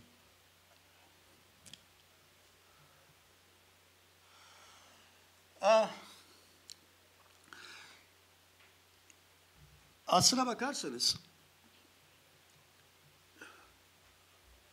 episodik belleğin kendisinin dahi fenomenal yaşantının %100 bir yeniden üretilmesi olmadığını göstermeye çalışacağım. Antonio Damasio'nun bu zamana kilitli çok bölgeli retroaktivasyon teorisiyle. Birkaç kavramsal özetleme yapayım Damasio'nun teorisini. Bu konsantrik halkaları, en dış halkasını primer sensorimotor alanlar diye düşünelim. Ve her bir iç halkanın bu dışarıya bir sinaps uzaklıktaki beyin bölgesi olduğunu düşünelim. Yani primer sensorimotor kortekslerden bir sinaps uzaklıktaki beyin bölgesine yokuş yukarı ya da upstream unimodal asosyasyon korteksleri diyoruz. Konsantrik halkalarda aşağı doğru indikçe dolayısıyla sinaps uzaklaştıkça daha transmodal alanlara, limbik alanlara doğru geleceğiz. Önce parçacık kayıtları, fragment records'tan söz ediyor bakın Damasio. Bu ne demek? Eğer bu kırmızı akımı görsel bilgi işleme diye düşünürsek, V1 alanıyla V4 arasındaki bu bağlantı, buradaki parçacık kaydı, dalga boyu analizini yapacak ve algılanan nesnenin rengini söyleyecek bize.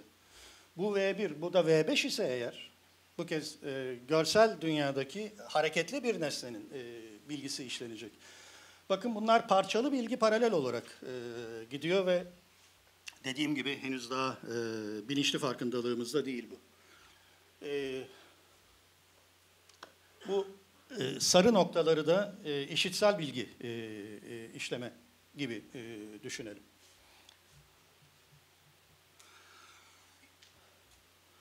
Üçüncü halkaya geldiğimizde bakın artık parçalı bilgi birleştirilmeye başlanıyor. Bu birleşme bölgelerine Damasio Convergence Zone adı veriyor. Yokuş aşağı asosyasyon kortekslerinde yani downstream alanlardaki bu convergence zone'lar önce jenerik entite bağlıyor. Generic entity binding dediği şey bir yüzü, bir insan yüzü olarak tanımam. Oğuz benim çok eski dostum ama şurada yaptığım bağlama henüz daha Oğuz'u Oğuz olarak söyletmiyor bana. Sadece ciddi bir erkek yüzü olduğunu söylüyorum. Bakın cinsiyetini söyleyebiliyorum, emosyonunu söyleyebiliyorum. Oğuz'u Oğuz olarak söyleyebilmem için bir sinaps daha inmem lazım. Bakın burası fusiform yüz alanı diyebiliriz. Artık benim tanıdığım Oğuz diyebilirim. Sesini de gayet iyi bilirim. Şuradan da sesini tanıyabilirim. Ama hala 4 sinaps geldik. Hala modalite spesifik bilgi birleştirilmemiş bir şekilde paralel olarak işliyor. Bakın. Bunu transmodal olarak bağlayabilmem için bir sinaps daha inmem lazım. İşte artık transmodal kortekslere geldim ve bilinçli farkındalık bundan sonra başladı. Sesiyle ve yüzüyle bir bütün olarak tanıdığım Oğuz'u burada ifade edebilirim. Ama bu fenomenal yaşantı içinde Oğuz tek başına durmuyor. Sizler de varsınız. Sizler de bunlar olun bakın. Bir aşağıki halkada, ki buraya hipokampus diyebiliriz artık, bu bağlamsal ya da contextual diyebileceğim fenomenal yaşantımı bağladım. Bakın aslında bir anterograd olarak giden bir vektör oluşturmuş oldum.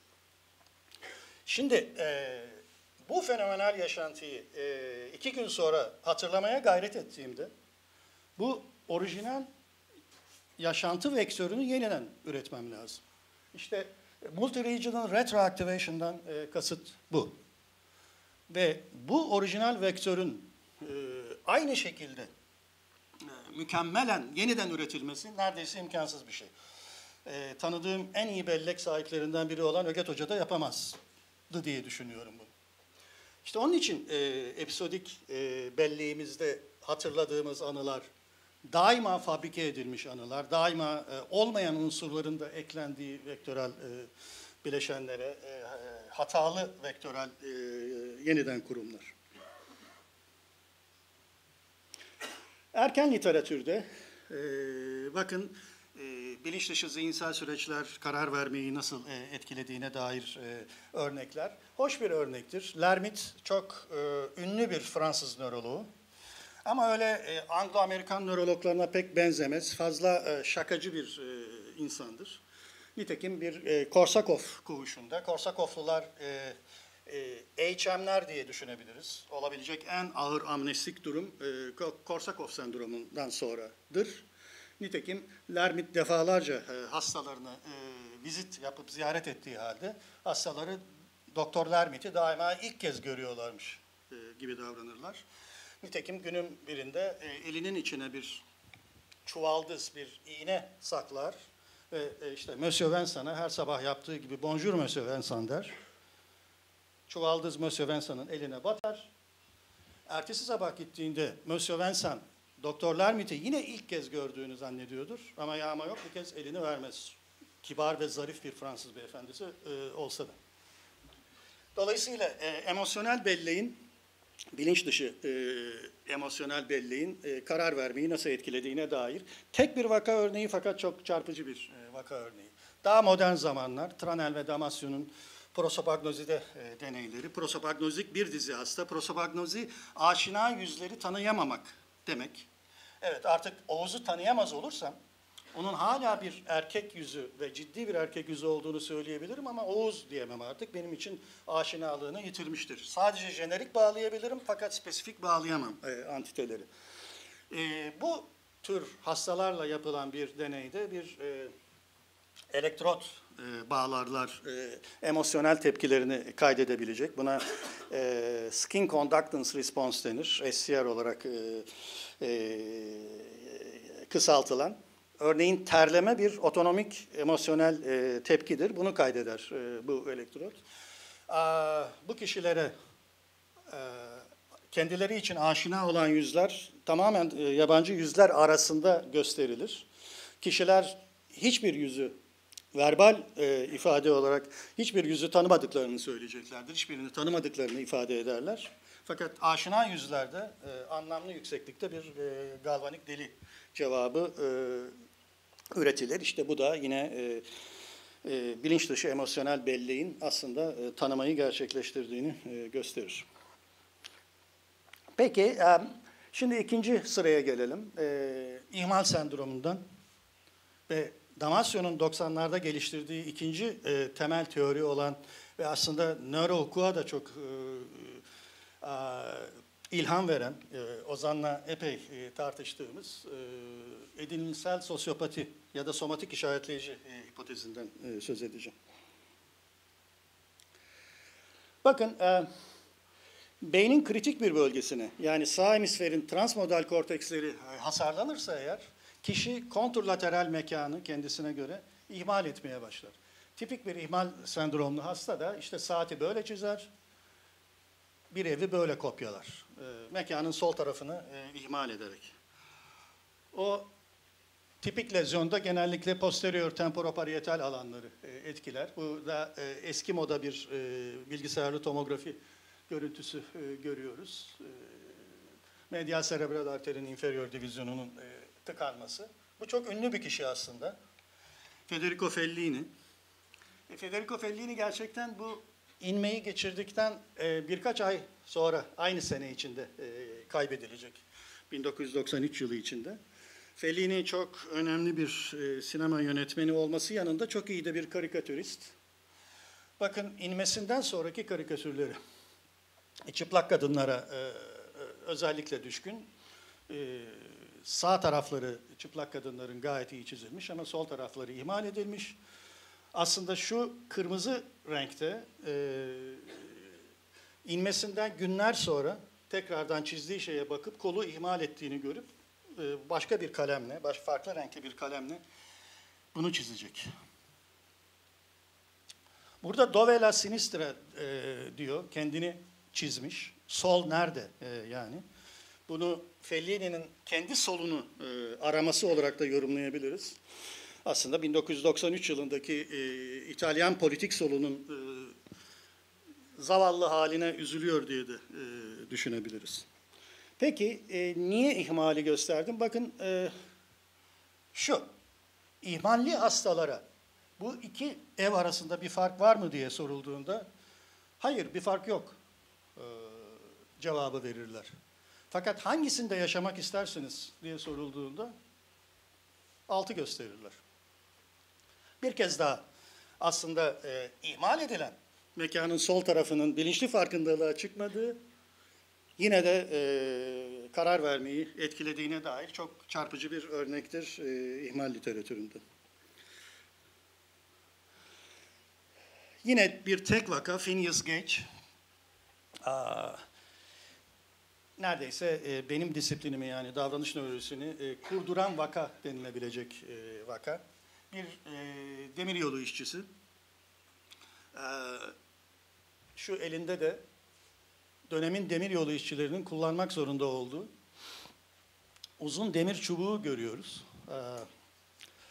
Bir Massachusetts kasabasında düşünün işte demiryolunda çalışıyor, demiryolu döşemekte çalışıyor. Bunları yapması için bu demir çubukla dinamiti yerleştirmesi lazım. Bir an için dikkati dağılıyor ve dinamiti patlatıyor. Patlayan dinamit ne yapıyor bakın? Elindeki demir çubuğu aşağıdan fırlatıyor. Buradan giriyor. Yukarıdan da çıkıyor. Ölmesi gerekirken ölmüyor. Ölmediği yetmiyormuş gibi o dönemin Harvard beyin cerrahisi departman şefinin deyimiyle hiçbir şey de olmuyor. Bu dönemin nöroşirurji anlayışında prefrontal korteksin aslında hiçbir işe yaramadığı, öyledir ya genel klişede de beynimizin %10'unu kullanıyoruz. Evet, beynimizin %33'ünün hiçbir işe yaramadığının kanıtı olarak sunar. Allah'tan ama son derece titiz bir köy doktoru olan Doktor Barlow ölümüne kadar izleyecektir Phineas Gage'i tuttuğu titiz notlarla. Hiçbir şey değil, çok şey olmuştur aslında. Nöroşirurjinin beklediği felç olması, dilinin bozulması, böyle bir şeyler yoktur Gage'de ama bir yakınlarının deyimine göre Gage artık eski Gage değildir. Bu kibar, zarif insan tamamen artık tümüyle radikal bir biçimde kişiliği değişmiş.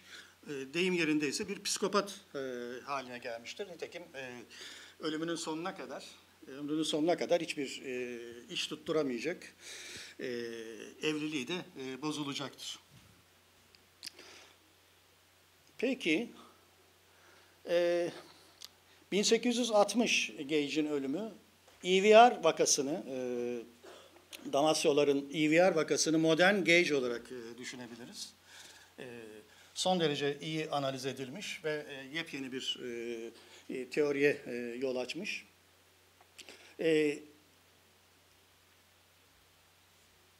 EVR'ın cerrahiden sonra hasarlanan beyin bölgesini şu çekirdeğini şu sarı noktala, sarı bölge olarak düşünebiliriz.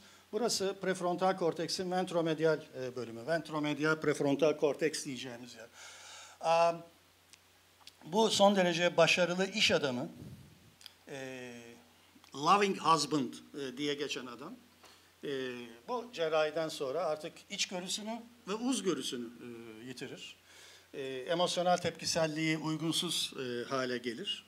Negatif geri bildirimlerden hiçbir şekilde öğrenmez ve bu negatif geri bildirimlerden öğrenmeme gerek iş hayatında gerekse de eş hayatında ağır problemler yaratacak, her ikisini de kaybedecektir.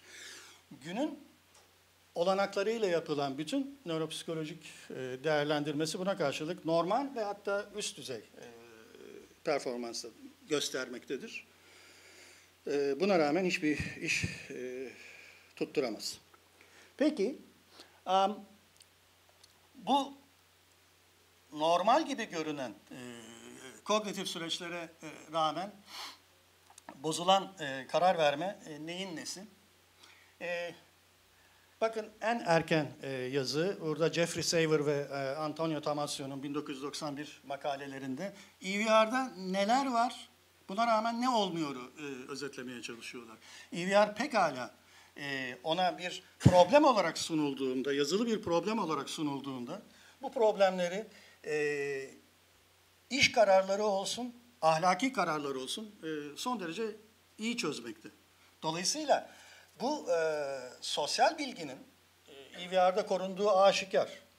Buna rağmen iş ve eş hayatını alt üst ediyor. Demek ki korunan sosyal bilgi güncel kararlarında hiçbir etkisi olmuyor. İşte bu tek vaka zamanla birikecek ama yine de hani yarım düzineyi geçmeyen vaka. Felsefi çıkarımları da çok ciddi olan Damasio'nun somatik işaretleyici hipotezine yol açacak. Bakın ilk çalışmalar 90'ların başındayız yine. SCR kayıtlaması yapıyor. Yani emosyonel tepkiyi ölçen, dediğim gibi bir takım uyaranlara karşı terlerseniz SCR cevabınız yükselir ve bunu bir otonomik cevaplılık olarak algılayabilirsiniz. Ventromedial prefrontal korteksli 6 tane hastayı, ki içlerinde EVR da var, bu bölgeleri hasarlı olmayan beyin hasarlılar ve normallerle kıyaslandığında görülür ki ventromedial prefrontal korteks hasarlılar, EVR da dahil olmak üzere bir takım sosyal uyaranlara tepki verilmesi gereken mutilasyon gibi, çıplaklık gibi herhangi bir cevap üretmezler. Oysa ki temel uyaranlara, ağrı gibi, yüksek ses gibi, derin soluma gibi normallerden farksız cevap üretirler. Amigdala hasarlılar bu cevapları da üretemez bakın. Ventromedial prefrontal korteksler bunları üretmelerine rağmen sosyal içerikli uyaranlara cevaplılıklarını yitirmişlerdir. Bir test geliştirmelerine, innove etmelerine yol açar bu. Iowa kumar testi denilen ve nihayet EVR'ın da eksiğini dokümante edebilirler böylece. Bunu şöyle düşünün.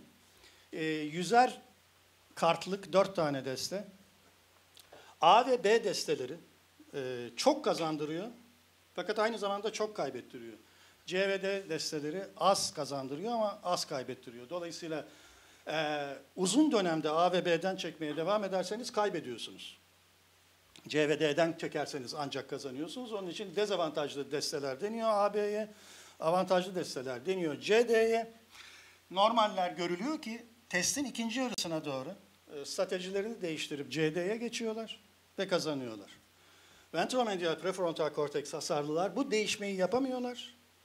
Üstelik ilk testte yapamadıkları gibi bu test 1 ve 6 ay sonra tekrarlandığı takdirde yine bir şey değişmiyor. Yine AB'den çekmeye, riskli karar vermeye devam ediyorlar.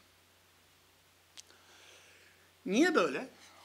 Bu ancak bir paralel deneyle birlikte anlaşılıyor. Bu kez testi uygularken skin conductance response'u kaydetmek. Bakın o zaman 3 değişik dalga kaydedilebiliyor. Bir, her ceza aldıktan sonra, ki buna punishment SCR adını veriyorlar. Bir ödül aldıktan sonra, buna reward SCR adını veriyorlar. İşte PSCR, RSCR'la kısaltılanları öyle gibi düşünün. Ama bir tane var ki testin henüz daha başında yok. Böyle bir 25. 30. kartı çektikten sonra görülmeye başlıyor. Ve özellikle de dezavantajlı destelerden önce, AB destesini çekmeden önce başlıyor. Görüyorlar ki ventromedial prefrontal kortekslerde bu anticipatory SCR kaydedilemiyor. Ancak normallerde ortaya çıkıyor. Ve nihayet bu kez yine paralel kayıtlama diye düşünün. Fakat her 20 çekişten sonra bu kez bir verbal report alıyorlar. Bir sözel ifade. Ne anladın şimdi testten diye. Bu ifadelere göre de testi 4 aşamaya ayırıyorlar. Bir tanesi pre-punishment, bir tanesi pre-hunch. Bakın kullandığı kelime hunch. Hunch İngilizce'de biraz argomtrak bir şeydir. Mesela daha teknik bir terim olabilecek guess gibi ya da ne bileyim daha da premonition gibi bir şeyi kullanmak yerine hunch'ı kullanıyor. Ben de kıllanma diye çeviriyorum dolayısıyla Türkçe'ye. Ne demek? Hunch şu demek. Ya bu işte bir iş var demek. Henüz şey değil ama. AB kötü demek değil. İşte conceptual level'da AB kötü diyorsunuz ancak. Görülüyor ki normallerdeki bu ASCR'ler daha pre-hunch. Daha kişi kıllanmadan ya bu işte bir iş var demeden ortaya çıkıyor. Ortaya çıktığı anda da davranış değişikliğine neden oluyor. Artık AB'den değil CD'den çekme eğilimi gösteriyorlar. Ventromedial prefrontal korteks hasarlılardan biri, normallerden bir bölümü 4. aşamaya ulaşmıyorlar bile. Ulaşmadan bitiyor test. Ventromedial prefrontal hasarlılarının bir bölümü ise 4. aşamaya ulaşıyorlar. Buna rağmen AB'den çekmeye devam ediyorlar. İşte herhalde felsefi özgür irade, free will'e en büyük neuroscience'dan gelen darbe burada. Kişi AB'nin kötü olduğunu ifade ediyor. Buna rağmen riskli davranmaya devam ediyor. Karar vermesine hiçbir rehberlik göstermiyor bu. Ve nihayet. Bakın bu kez burada gördüğünüz iki beyin, iki tane erken edinilmiş aynı bölge hasarı. Yine ventromedial prefrontal korteks fakat bu iki olguda 14 aylıktan edinmişler hasarı. Klinik olarak hemen neredeyse edinsel sosyopatiyle aynı özellikleri gösteriyorlar. Negatif feedback'ten öğrenmiyorlar. Daima riskli davranıyorlar. Biraz daha saldırganlar. Daha böyle bir klasik psikiyatrinin psikopati kavramına uyan şekilde. Ventromedial edinilmiş hasarlılar çok öyle kavgacı, çok fiziksel değiller. Sadece yanlış kararlar veriyorlar. Kohlberg bir moral gelişim şeması geliştiriyor bakın. Buna göre 3'e ayrılıyor. O her level. Level'lar da kendi içinde stage'lere bölünüyor. Sona bakarsanız postkonvansiyonele, bu postkonvansiyonel insanlar artık evrensel insanlık değerlerini içselleştirmiş olanlar. Yani normal bir ülke vatandaşlarının çok az bir bölümü postkonvansiyonel aşamaya ulaşıyor. İşte 1980'lerdeki bir çalışmaya göre mesela Amerikan yurttaşlarının %15'i falan postkonvansiyonel. Bakın ventromedial prefrontal korteks hasarlılardan bir tanesi postkonvansiyonel düzeyde Kohlberg problemlerini çözüyor. Bu erken edinilmiş hasarlar prekonvansiyonelde takılmış kalmışlar, gelişmemişler. Oysa ki işte normal yurttaşların en az konvansiyonel aşamada olması beklenir. Yani bir kez daha teorik olarak önlerine ahlaki sorunlar sunulduğunda yüksek ahlaki düzeyde bunları çözme yeteneğine sahipler. Fakat edinilmiş sosyopatlar, klasik sosyopatlar gibi günlük hayatta davranmaktalar. Nitekim işte kısa zamanda yıl 2003 felsefe alanına da alınacak. Bunun ayrıntısına girmeyeceğim ama Adna Roskies bir filozof. Peki ne olacak şimdi özgür iradeye diye meslektaşlarıyla tartıştığı işte hani bunun gibi onlarca makale bulunabilir. Bir tanesini örnek olarak koydum. Peki ayrık beyine gireyim şimdi. Ayrık Bey'in 1960'ların başı, nöroşirurjiyenimiz Van Bogen bu kez. Michael Gazzaniga ise daha doktorasını yeni almış genç bir PhD'li nöropsikolog. Ki daha sonra Cognitive Neuroscience'ın kurucu babası olacak kendisi. Ve 1960'lar boyunca heyecanla Van Bogen'ın epilepsi cerrahisi için beynin iki hemisferini birbiriyle konuşturan corpus callosum yapısını kesmesini bekleyecek ki beyin ikiye ayrılsın. Julian Jaynes'in dediği antik insan modern zamanlarda yeniden üretilsin. İki kameralı zihin haline gelsin. Bakın öngörüşü post operatuar olarak IQ'nun değişmemesi, benlik algısının da değişmemesi. Gerçekten bu vakaların hepsinde de böyle oluyor. IQ'ları aynı kalıyor, benlik algıları değişmiyor. Diğer bir beklenti, diğer bir prediksiyon da sol elle yoklanılan nesnelerin adlandırılamaması. Bu öyle bir deney düzeni ki bu kez artık ayrılmış olan ve birbiriyle konuşmayan iki hemisfere iki ayrı uyaran düşürülebiliyor. Dolayısıyla da sol elle yoklanan bir nesne sağ beyin yarısına gittiğinde sağ beyin yarısında dil temsil edilmediği için o yoklanan nesnenin ismi söylenemeyeceğini öngörüyorlar. Nitekim gerçek oluyor bu. Bakın WJ vakası en erken bildirilerden bir tanesi. İşte ışığı görünce sol ele ışığı görme sağ hemisfere düşürülen bir uyaran. Işığı görünce düğmeye bas diyor. Sağ hemisfer ışığı görüyor, düğmeye basıyor. Fakat verbal ifade, verbal report bir şey görmedim oluyor.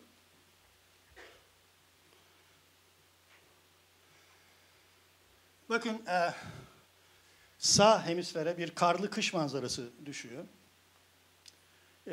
Sol hemisfere ise bir tavuk pençesi düşüyor. Sol el küreyi seçiyor. Yani karlı kış manzarasını gören hemisferin kontrol ettiği el küreyi seçiyor. Tavuk pençesini gören sol hemisferin kontrol ettiği sağ el ise tavuğu seçiyor doğal olarak. Bakın bu da verbal report. Niye sol el küreyi seçti? Diyemiyor ki herhalde Doktor Gazzaniga sen düzenbaz bir adamsın herhalde sağ hemisferime bir kar şeyi gösterdin. Onun için seçmiş olmalıyım. Onun yerine bakın ne yapıyor?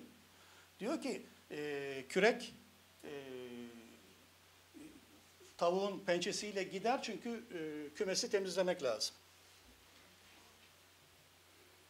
Böylece işte Gazzaniga'nın sol hemisfer yorumcusu. Bu tamamen fabrike edilmiş bir yorum. Left hemisphere interpreter kavramı doğmuş olacak. Bakın left hemisphere interpreter'ın yaptığına sağ hemisfere gül emri veriyor Gazzaniga. PS vakası bu kez. Niye gülüyorsun diye sorduğunda Gazzaniga, her hafta geliyorsun bana bu komik testleri yapıyorsun onun için gülüyorum diyor. Yürü sağ hemisfere düşen emir. Nereye gidiyorsun diyor Gazzaniga. Mutfağa gideceğim, kola alıp geleceğim. Verbal ifade. Sağ hemisfer şimdi bir korku filminden sahneler izliyor. Bu kez VP vakamız diyor ki Doktor Gazzaniga seni severim. Fakat bugün nedense beni korkutuyorsun. Sağ hemisfere pembe kelimesi gösteriliyor.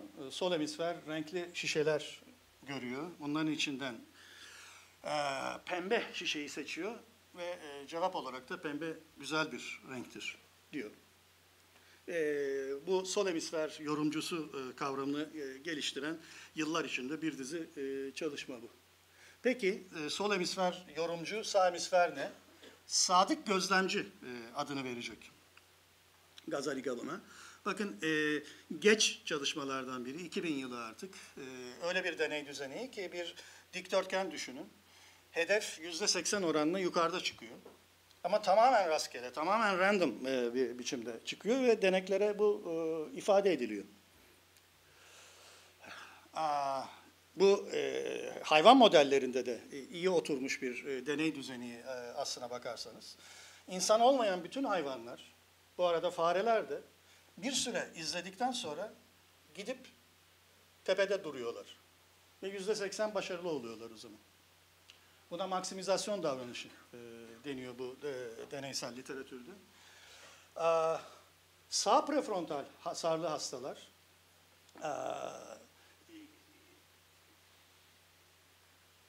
sol hemisfer hasarlı hastalar fareler gibi davranıyorlar ve maksimizasyon yapıyorlar. Normaller ise bir örtük düzen vehmediyorlar bu onlara rastgele dendiği halde ve bir içlerinde probability matching denilen şekilde ifade edilen yöntemi seçiyorlar. Başarıları %68 oluyor. Sağ hemisfer hasarlılar normal insanlar gibi davranıyor. Sol hemisfer hasarlılar fareler gibi davranıyor. JW ve VP iki split brain, iki ayrık beyin hastası. Onların sol hemisferleri insanlar gibi davranıyor. Sağ hemisferleri buna karşılık fareler gibi davranıyor. Böyle bir fonksiyonel MR çalışmasında da benzer bir şey. Yine deneklere açık bir biçimde rastgele olduğu söylendiği halde, random olduğu söylendiği halde bir implicit, örtük bir düzenek vehmediyorlar. Ve bu vehim daima sol prefrontal korteksteki bold aktivitesiyle pozitif korele ediyor. Buna gambler's fallacy de deniyor. İşte bilirsiniz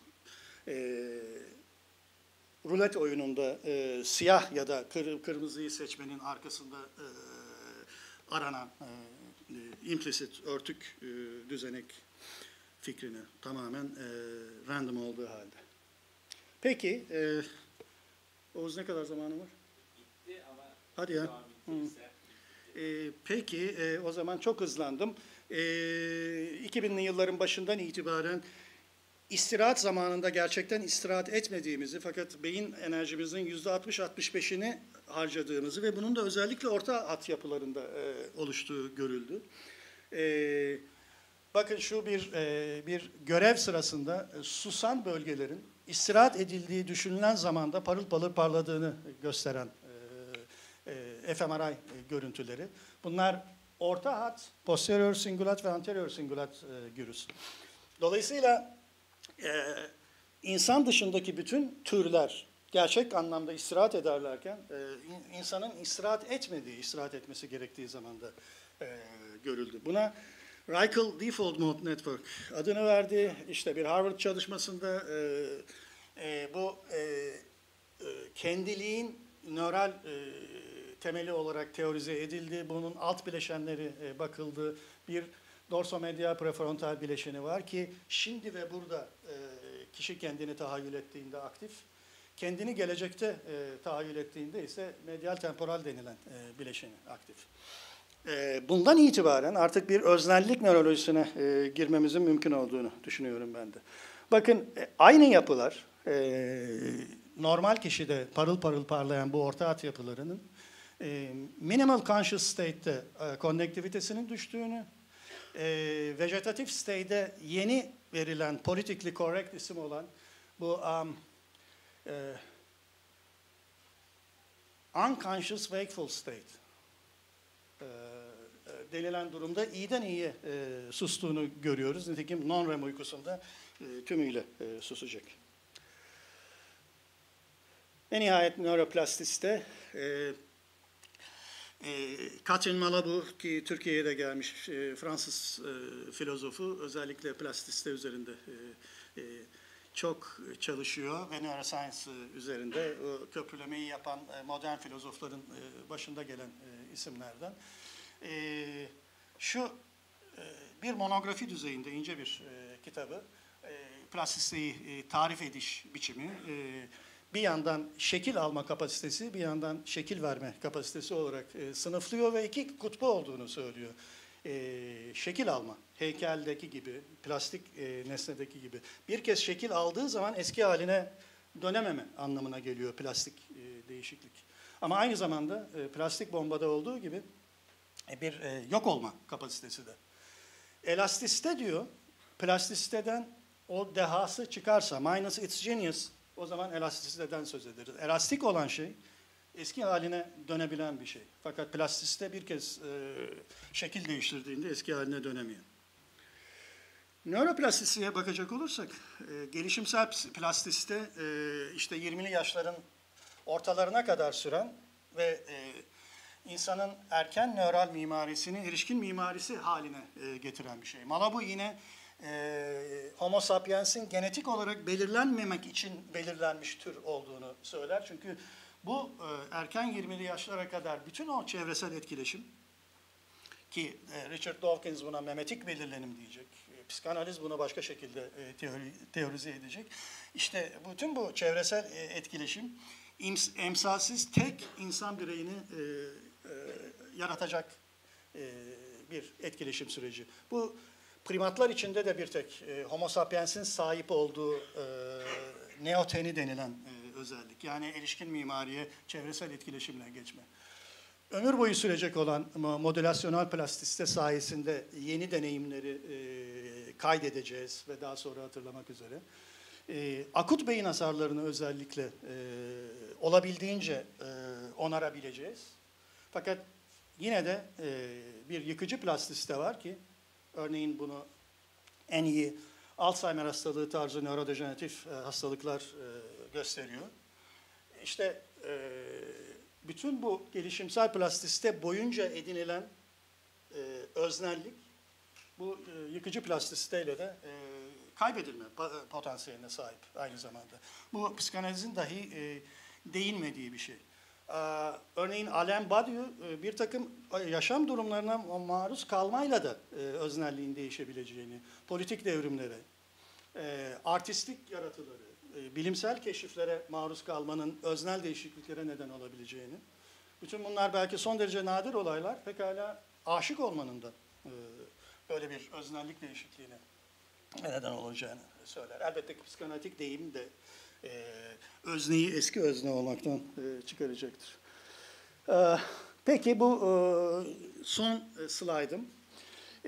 Bir nörofenomenolojik yeni özneden söz edeceksek, buraya postmodern demek istemiyorum, postmodernin pejoratif anlamları nedeniyle. Bütün kadim psikanalizin yanı sıra neuroscience'ın da nöroplastisite aracılığıyla bize yeni sunduğu durumları birleştirecek bir öznellik anlayışı olmalı bu diye düşünüyorum. Öznenin kökenlerine elbette ki filogenezine hitap edebilmeliyiz. Böyle bir yeni özne aslında hala fütüristik bir tasarım olabilir. Bu elbette ki bu yeni öznelliğin bir distopik bir fütürizm olmaması için bir politikanın başına da bir nöro koyup yeni emansipasyon politikaları düşünmeliyiz bu horizontal ontolojiler için. Nöro hukukun burada olması gerektiğini düşünüyorum. Bu distopik olmayan fütüristik toplumu yeni öznesini kendine nesne edinecek yeni hukukun. Aynı zamanda bu gelişimsel plastisitenin çevresel etkileşimi nasıl erişkin mimariyi oluşturduğunu altını çizmeye çalıştım. Bu elbette pedagojiyi de bir nöropedagoji olarak yeniden tasarlanmasının önemini gösteriyor. Hegemonya yıkılır yıkılmaz neden yeniden yeni hegemonik düzenler kurulduğunun açıklaması, belki de tartışması bunlar üzerinden düşünülebilir diye düşünüyorum. Kusura bakmayın, çok uzattım.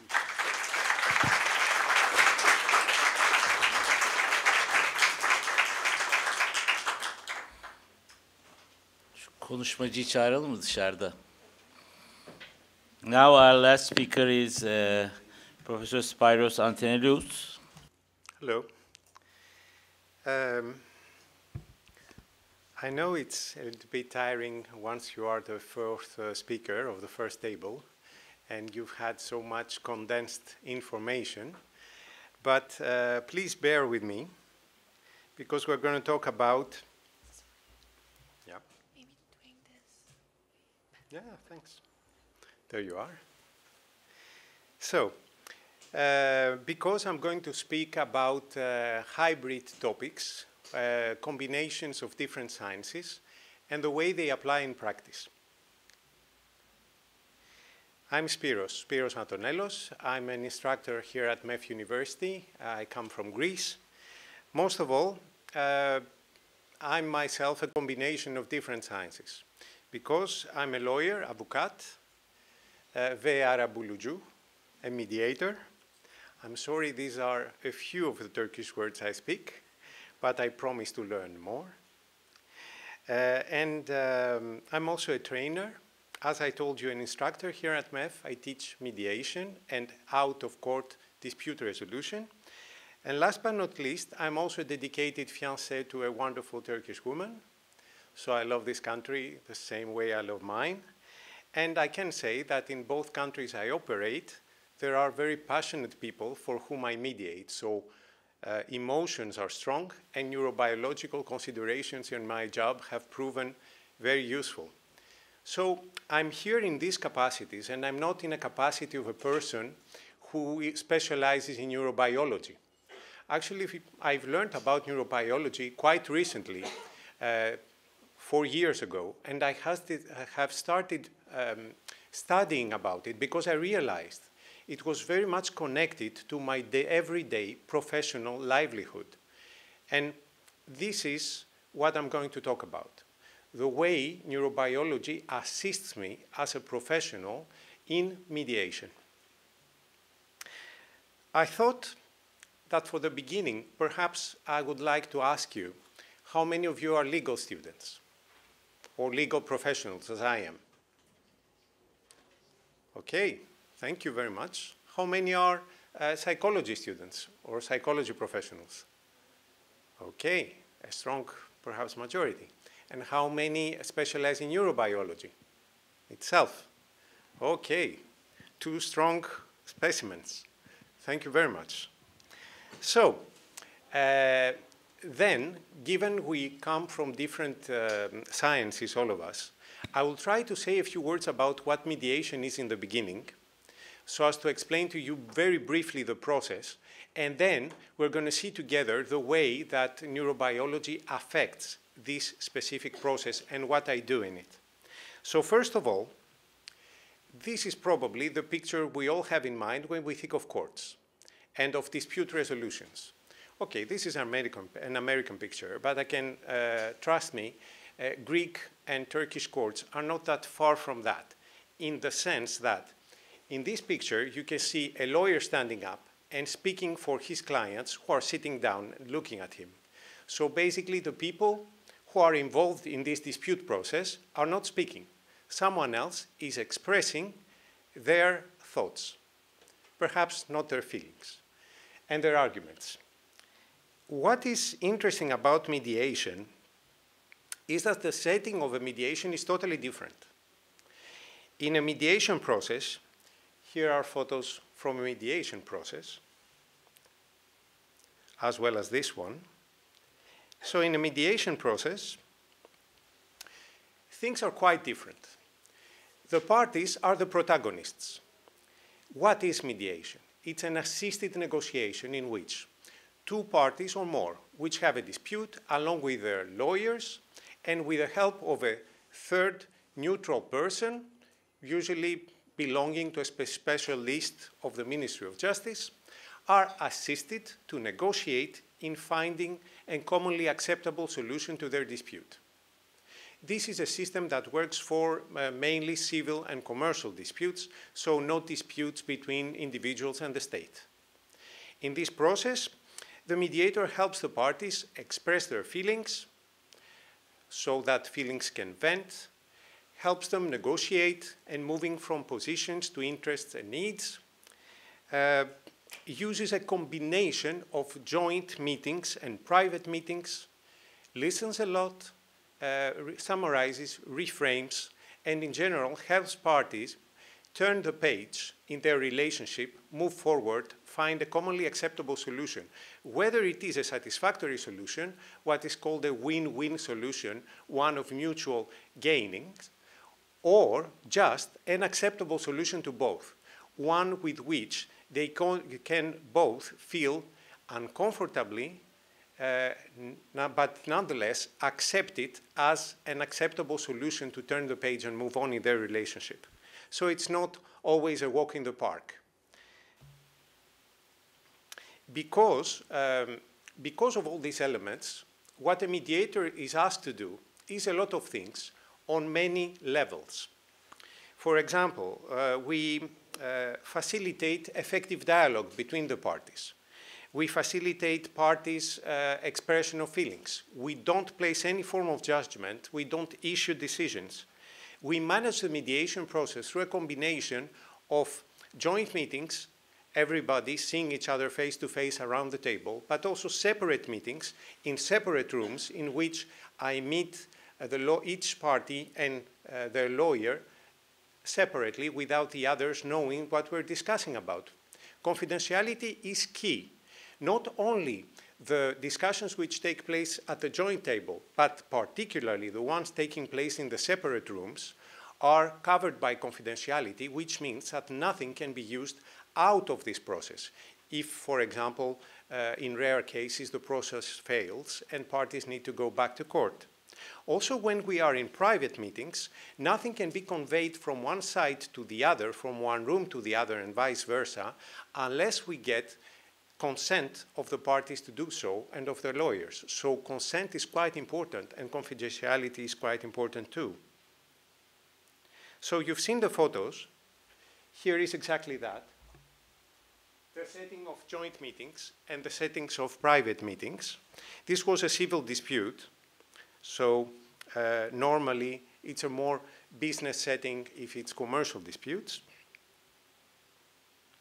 And mediation is currently the most rapidly developing legal process, because it's coming to complete the judicial system, collaborate with it, and provide a number of solutions which did not exist under the adversarial model, which is the base of the court system.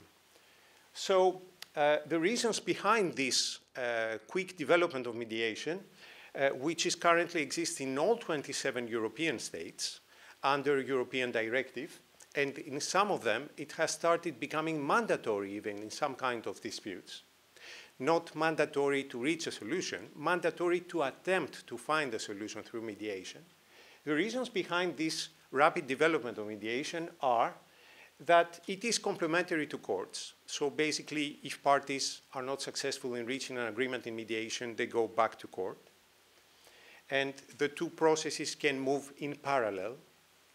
The second is that it allows parties to express their feelings, which are not heard in a normal court process and which are crucial to decision-making processes. It also allows parties to reach solutions that meet their needs, so their practical needs. And last but not least, it's confidential, and it allows them to find a solution without exposing their issues out to the public, as it is in a public court hearing. I need to say also that since the 1st of January, mediation is mandatory as a first step in labor disputes here in Turkey under Law 7036 of 2017. So why is neurobiology so much combined with mediation, and why is it so important to us, mediators, to the parties, and to our lawyers? First of all, because there can be no mediation without human interaction. And the same way our brain operates all the time, and I've just learned it operates even when we sleep. Thank you for this, Hakan Bey. It is also operating all the time and experiencing a lot of different situations within a mediation context. All participants, like in every intense negotiation or in any situation in which they face somebody with whom they are in a dispute, they experience a wide variety of sentiments. There are many neurobiological proceedings happening, and basically some of them affect a lot the progress and the smoothness, if I may say, of the process. And to us, it's quite important to start understanding them, putting them, incorporating them into our practice. And that's my main motivation for being here, for actually coming, seeing, listening to everybody else, having the input of psychologists and neurobiology specialists, and realizing together that most solutions to modern problems are not coming from one science. They are holistic, and they require a combination of efforts from all of us, and an open mind in learning from each other. So, no mediation can be fully efficient without knowing things about neurobiology and considering them. And I'm very humble when I'm saying that I understand neurobiology. I don't. In my training, both in the UK and in the US, I had some neurobiological notions of how the brain functions in a negotiation setting and in a high emotional conflict. And there is much more to learn. I wanted to speak about a few neurobiological operations, the way I've been trained to understand them, which are important in a negotiation context as the one of mediation. But of course, I'll do so in a very short manner because you've listened just to Hakan-Bey's presentation, which was much more elaborate on these topics. So I'll just introduce some notions to you because I would like to use them in the next part of my presentation, which is about the things that happen in a mediation process. So first of all, I think we all understand that there are 3 layers of the brain which are currently taught in law schools, which teach mediators. The reptilian one, which we have since the beginning of our species, the limbic system, which is in the middle, responsible, I'm going to say soon which does what. And the last one, the most developed, the neocortex or cortex. There are other names for these 3 layers, if I'm not mistaken. And if I would like to describe it in a basic way, I would like to say that the reptilian brain is responsible for the fight or flight, let's say, instructions. The limbic system participates a lot in the production of feelings, and the neocortex in the reasoned processing of information. But of course, this is an oversimplification. Some key aspects, some key phenomena that us mediators consider within a mediation process are the following. The fight or flight one.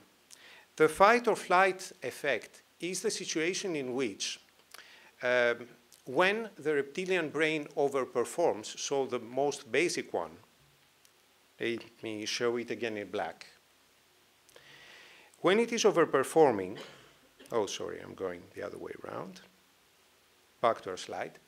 When the reptilian brain is overperforming, it's giving 2 basic instructions, which were the same ones given to our furthest ancestors, which were fight, attack, or flight, go away, because this is a dangerous situation which you cannot handle. This is the fight or flight, a self-preservation primitive mechanism which does not happen in a cognitive way. It happens quasi-automatically when somebody faces a life-threatening situation or something that he himself experiences as quite threatening.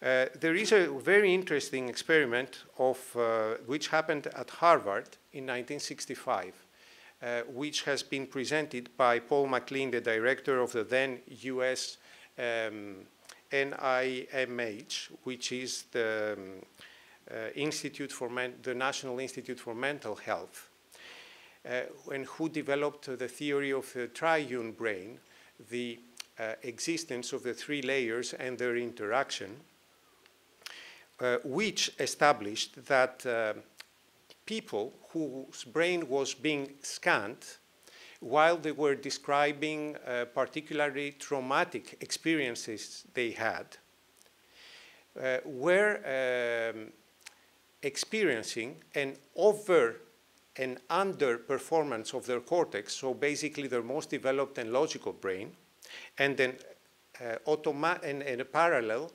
overperforming of their reptilian brain, which is the flight or fight one, which showed that when somebody is under a big duress, under a long stress, in a situation which he finds threatening, I mean under very strong emotions, the most developed part of our brain underperforms and participates less in the decision-making processes. And this varies. It's not the same for me and you. It differs on age, experience, gender, profession, and so on. For example, the MacLean effect was the MacLean experiment was different when done to firefighters or policemen, to people who were used to expose themselves in life-threatening situations, rather than when he was doing the same experiment to people who were, let's say, public servants or a housewife, people who were having a regulated life in which they were not exposed in too many threats.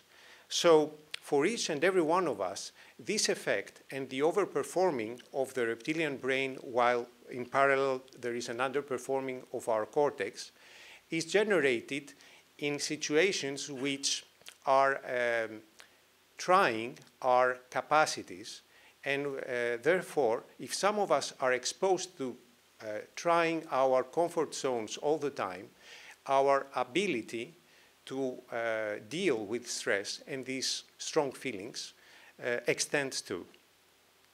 There is, last but not least, another phenomenon which I would like to explain to you because it's useful in my life. It's called neuroception.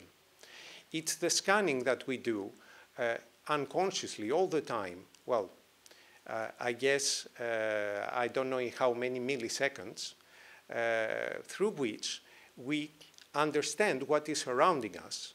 We categorize it in 3 types: safe, threatening, and life-threatening, and we act accordingly. How do we act accordingly? If we find ourselves, please focus on bullet number 2. The understanding of the sympathetic and the parasympathetic part of the brain, on which I will certainly ask for the help of the neurobiologist, is something that in my field is used a lot to explain the following situation. The sympathetic part of the brain is the one that performs actively when we find ourselves in a life-threatening situation. It's the one that starts preparing our body to react in a way that will preserve us, that will protect us. And to do so, in a threatening situation, it shuts down parts of the body which start underperforming because they are not used to survival mode, and it sends instructions to the parts of the brain, to the parts of the body which are needed to actually survive. So what does it do? It sends blood to the limbs because we're going to need them to either attack or walk. It helps increase our heart rate and our breathing rate because we need more oxygen in the process. And in the same time, the parasympathetic part of our nervous system helps us calm down in situations which are everyday ones, or in the phase in which, after realizing that the situation is not stressing, we start decompressing. These 2 systems don't operate independently. They operate in parallel to each other, and they help us balance our feelings and our reactions, because otherwise we would go off the charts all the time. So we need them both to actually have the kind of rational, everyday thinking and reactions which we know. So all this in conventional legal training is unknown. And it is something that when you participate in a process like mediation, where you are exposed to feelings and you are asked to actually express feelings and convey feelings, may not be understood at all if we try to understand what is happening in the room just in rational terms and in legal terms. There is much more happening in the room, obviously. For a mediation process to be effective, look at what needs to be done. All parties and the lawyers need to feel respected, heard, treated in an equal manner, and secure, so that they have a productive dialogue and a productive negotiation. Discussions will involve feelings, because if feelings are not expressed and vented, parties' discussions will revolve still around feelings. It's normal. Feelings are strong, and they are important, and they are part of the equation, and very often a big part of the dispute and why it's still there. The negotiation will gradually shift from blaming others to assuming responsibility for our part of participation in the problem, not announcing positions, but moving towards trying to explain our interests and needs, and trying to combine them with the other party. And it's a process in which we gradually move from parallel monologues, two parties speaking actually without connecting, to bridging communication and helping them get understood by each other and find a commonly acceptable solution. So part of our job resembles to the pendulation work done by psychotherapists, at least that's how I found it in bibliography, which is testing the limits between comfort and discomfort zones in the therapy process. Having done my therapy myself, I did not know it's called like that, but I can assure you it's been very beneficial and eye-opening in my life, and a humbling experience. So let's go to the considerations that all this leads us to within a mediation process. First of all, I've shown you that there are two types of meetings taking place in a mediation process, right? Joint meetings, everybody around the table, and private meetings in separate rooms. Well, what if this is not good for this specific process, for the specific people involved? For example, a person who has been exposed to a trauma and who all of a sudden needs to meet face-to-face the person with whom they are involved in a dispute might not be ready, and not just emotionally, but actually physically and probably neurobiologically to face this situation, because a number of defense mechanisms start intervening in the process, because this person feels that he's getting into a possibility of reliving the traumatic experience. So what do? Do we, because bibliography says we need to do joint meetings and private meetings, do we put them in a joint meeting because it's considered to be good for the negotiation process? The answer is probably no. And the answer is that we adapt the process to the people and not the people to the process. So from my experience, there are situations in which it's quite important, even from my basic understanding of these mechanisms, to discuss with people, realize what they might be fearing, and actually adapt the process to them, and have a long part of separate private meetings in which I'm conveying messages. I'm conveying messages from one side to the other instead of them conveying them directly to each other. So the use of communication is also very important. This is a process in which we are going to interview the parties. We are going to interview the parties and the lawyers. We are going to observe the dynamics that happen, not just between the parties and the lawyers of the two sides, but also within the groups themselves, each lawyer and client together, and need to take them into consideration. We need also to understand the feelings and thoughts of both lawyers and parties. Does that mean that we do a psychoanalysis to these people? No. We don't replace the therapeutic process that happens in a psychotherapy. We need, nonetheless, to understand the mechanisms of emotions and neurobiology in the negotiation process to help them negotiate. Overall, mediation is a sensitive and hard process with a lot of balances that need to be kept and respected. It's also a process which, at least personally, I approach with humility and try also to approach with professionalism. I understand, first of all, that I need to hear what parties need and adapt to them rather than expecting them to adapt to me. I also need to do a lot of ego management because my brain is also functioning. These mechanisms interfere in the way I interpret things. So this is why I did my own psychoanalysis, not to do projections of my own understanding into other parties' disputes, but tried to understand how things are understood by them and felt by them. And last but not least, I ask a lot of open questions to get information from them so as to do what they need, when they need it, in a dynamic process such as mediation.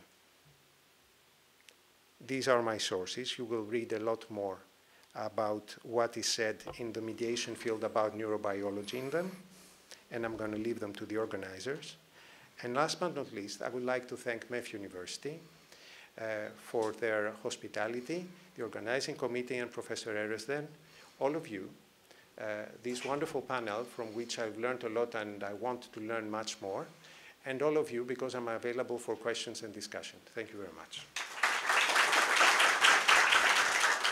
Evet arkadaşlar, soru saatine geçtik. Sormanızı bekliyoruz.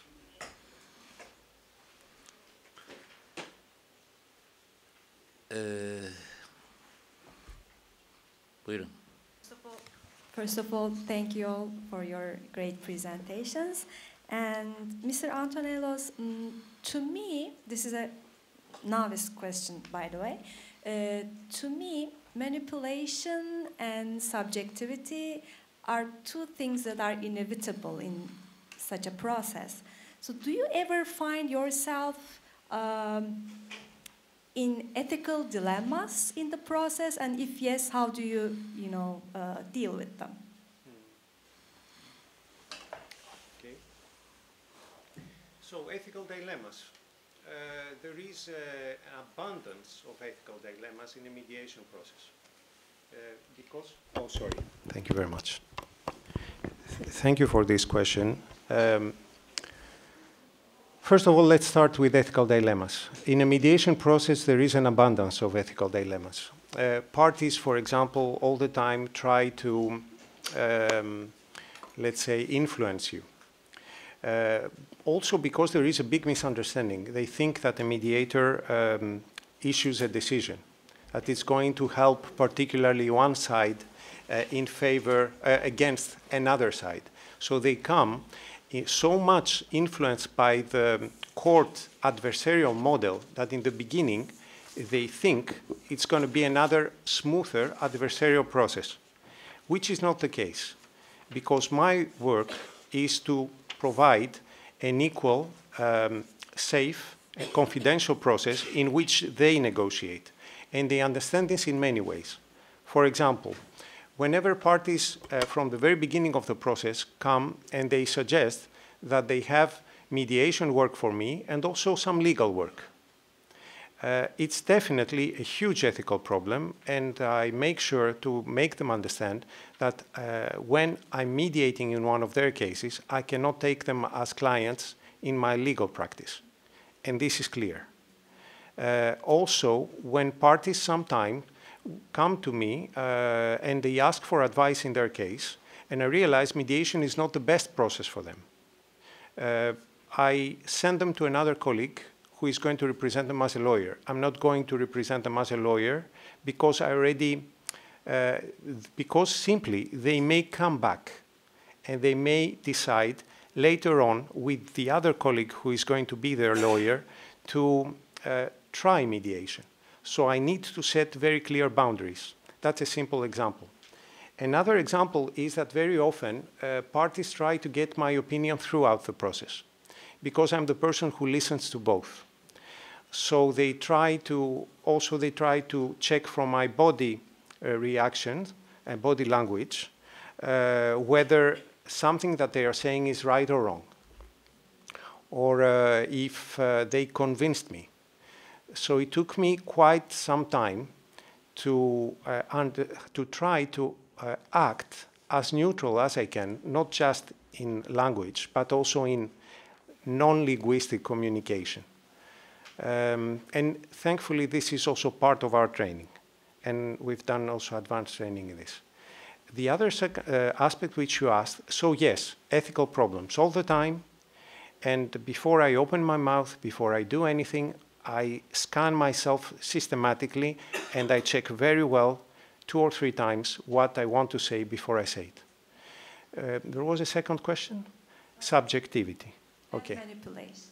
Manipulation. Yes, it's very easy to think that you're playing God, that you're interfering with other people's lives.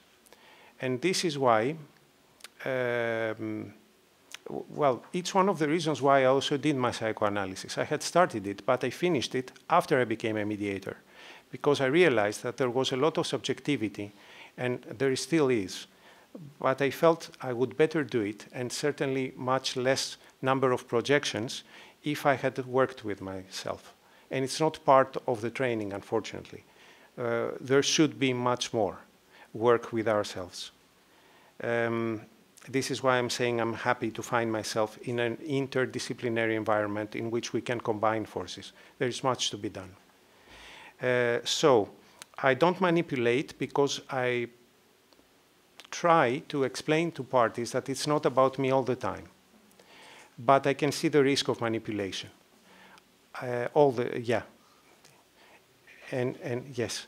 And last but not least, I try to deal with every sensitive question with integrity. So what is good to them according to what they said was good to them and to their standards. And yes, it's subjective, it's hard, and it's done all the time. A mediation can last from 6 hours to, my longest one was 15 non-stop hours. So it stopped the next night at 3 o'clock. I don't try to please the parties. I try to ease the process, that's just all. Okay, thank you. No perfect answer.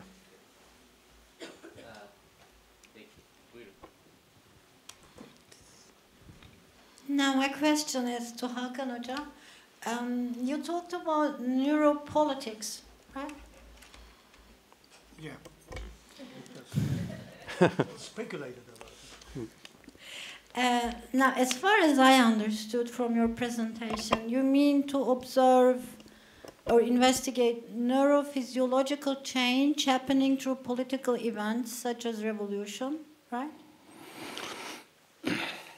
I have a problem with that. Well, if the subjective change is really inscribed in the body, then it must correspond to some plastic changes in the brain as well. So that's what you mean. Mm-hmm. Now, isn't that a radical objectification of the human self, and doesn't that create a strong power relationship over those who are being observed as objects of neurological investigation? Because, I mean, aerial evolution, for example, is a strong social and subjective event.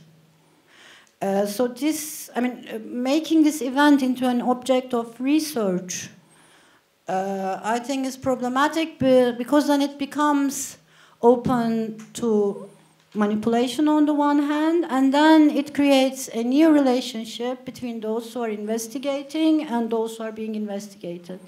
And it also creates an alienation. I mean, so don't you think this is problematic? Well, this is a very long story. Maybe we can talk about it during lunchtime. But to make a long story short, yeah, if there will be really real emancipatory politics, then my claim is that it should take into account the new kind of subjectivity. So why every kind of so-called liberation ends up with new hegemonic systems? Well, there are answers to this, of course, but that's why I was talking about this neuropedagogy thing. So it's not enough that you just overcame the status quo, the present hegemony, but you have to envisage a new, totally new system that would have new subjects, liberated subjects as their citizens. So, you know, this is really a long story to discuss.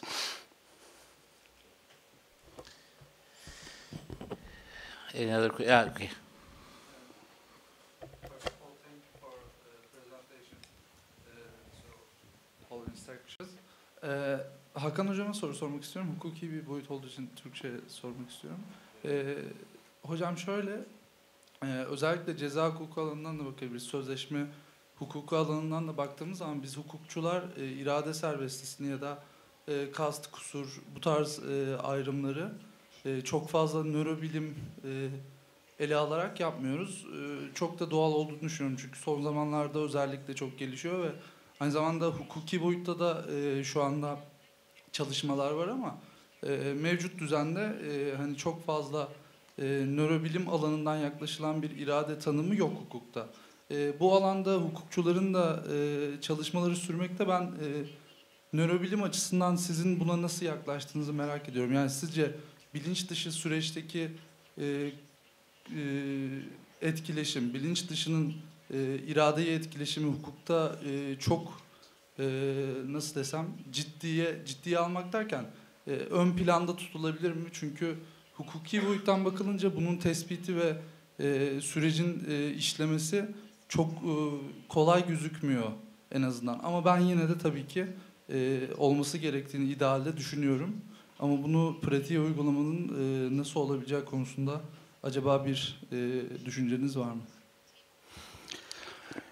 Yine kısa bir cevap. Hiçbir fikrim yok doğrusu. Yani Ozan'la yıllardır tartışırız bunu. Oğlum avukat. Fakat bu da aynı beden zihin dualizmi gibi ikinci zor problem olsa gerek. Hiçbir fikrim yok gerçekten.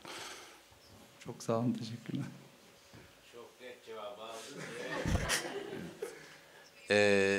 Yes. Just to follow up on the question, well, too many questions, but just in terms of the issue of this is for Hakan Gürde. I'm probably mispronouncing that. Sorry, yeah. I mean, it seems kind of like there's a tension. You're in a way decentering and then recentering the sort of human universe around neuroscience. So it's a sort of like it's a liberatory thing possibly, but then it requires the expert knowledge of scholars who are trained in a hyper rational discipline. And so I guess my question is whether it's necessary. I mean, what you just said in response, I thought was really was great. I mean, to think about how to establish revolutions that don't produce other hegemonies, but and that made me think of sort of like, okay, neuropedagogy for the oppressed is maybe needed in the sense of an education that would allow people, not just experts, to claim that knowledge and produce it, but I don't know how one would do that. But my question was really about, do you think it's possible to think about those sorts of questions? Is it necessary to frame these questions in terms of neurobiological systems, or, I mean, again, cybernetics would also be, I mean, it seems to me you're just thinking about systems in general, and one could situate the center of that universe in other places. So yeah, what the distinct benefit of focusing on the brain would be? Well, if I understood correctly, no, this is why, no, you won't find your answers in neurobiology or whatsoever. That is why I already mentioned that I am very skeptic about using this neuro thing almost prefixed in almost every kind of human sciences. So that this is a kind of new master signifier reducing mechanically everything what is discussed in human sciences to neurobiology. Definitely there is a need for crosstalk, for dialogue between neurosciences and human sciences, but new sciences that will emerge out of this is not that neuros that we are seeing right now. So I am sure Ozan is thinking differently for this neuro law thing, and I am for it.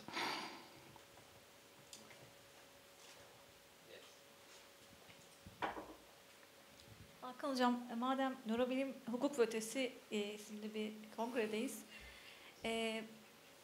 nörobilimin araç ve metotlarının doğrudan ceza hukukunda uygulanması konusunda ne düşünüyorsunuz? İşte psikopatinin işte teşhisi ya da teşhis koyulması ya da hiçbir fikrim yok dedin ya yalan gerçekten. söyleyip söylemediğinin nöro görüntüleme üzerinden kontrol edilmesi gibi. Yani benim haddime düşmez doğrusu o konuda fikir söylemek. Olsa bu diyalog içinde neuroscience tarafından hukukun kendisine nesne edindiği öznenin, yani özgür irade sahibi öznenin neuroscience tarafından tam da özgür irade sahibi olmadığını ait delilleri gösterebilirim. Bir psikanalist de kendi açısından bunu yapar. Dolayısıyla hukuksal öznenin yeniden tarif edilmesi zaruri, fakat mevcut toplumsal düzenin hukuku içinde bu yapılabilir mi? Hiçbir fikrim yok. Onun içindir ki nöropolitika yeni bir toplumsal sistem oluşturmalı ki onun hukuku bu yarık özneyi, yani bilinç dışıyla bilinç arasında yarılmış özneyi de kendine nesne edinebilsin. Ama bu nasıl olur? Bir fikrim yok. Kurtuluşçu politikalarla yeni bir toplumsal düzenin oluşturulması dışında. Karar verdin mi sormaya? Evet.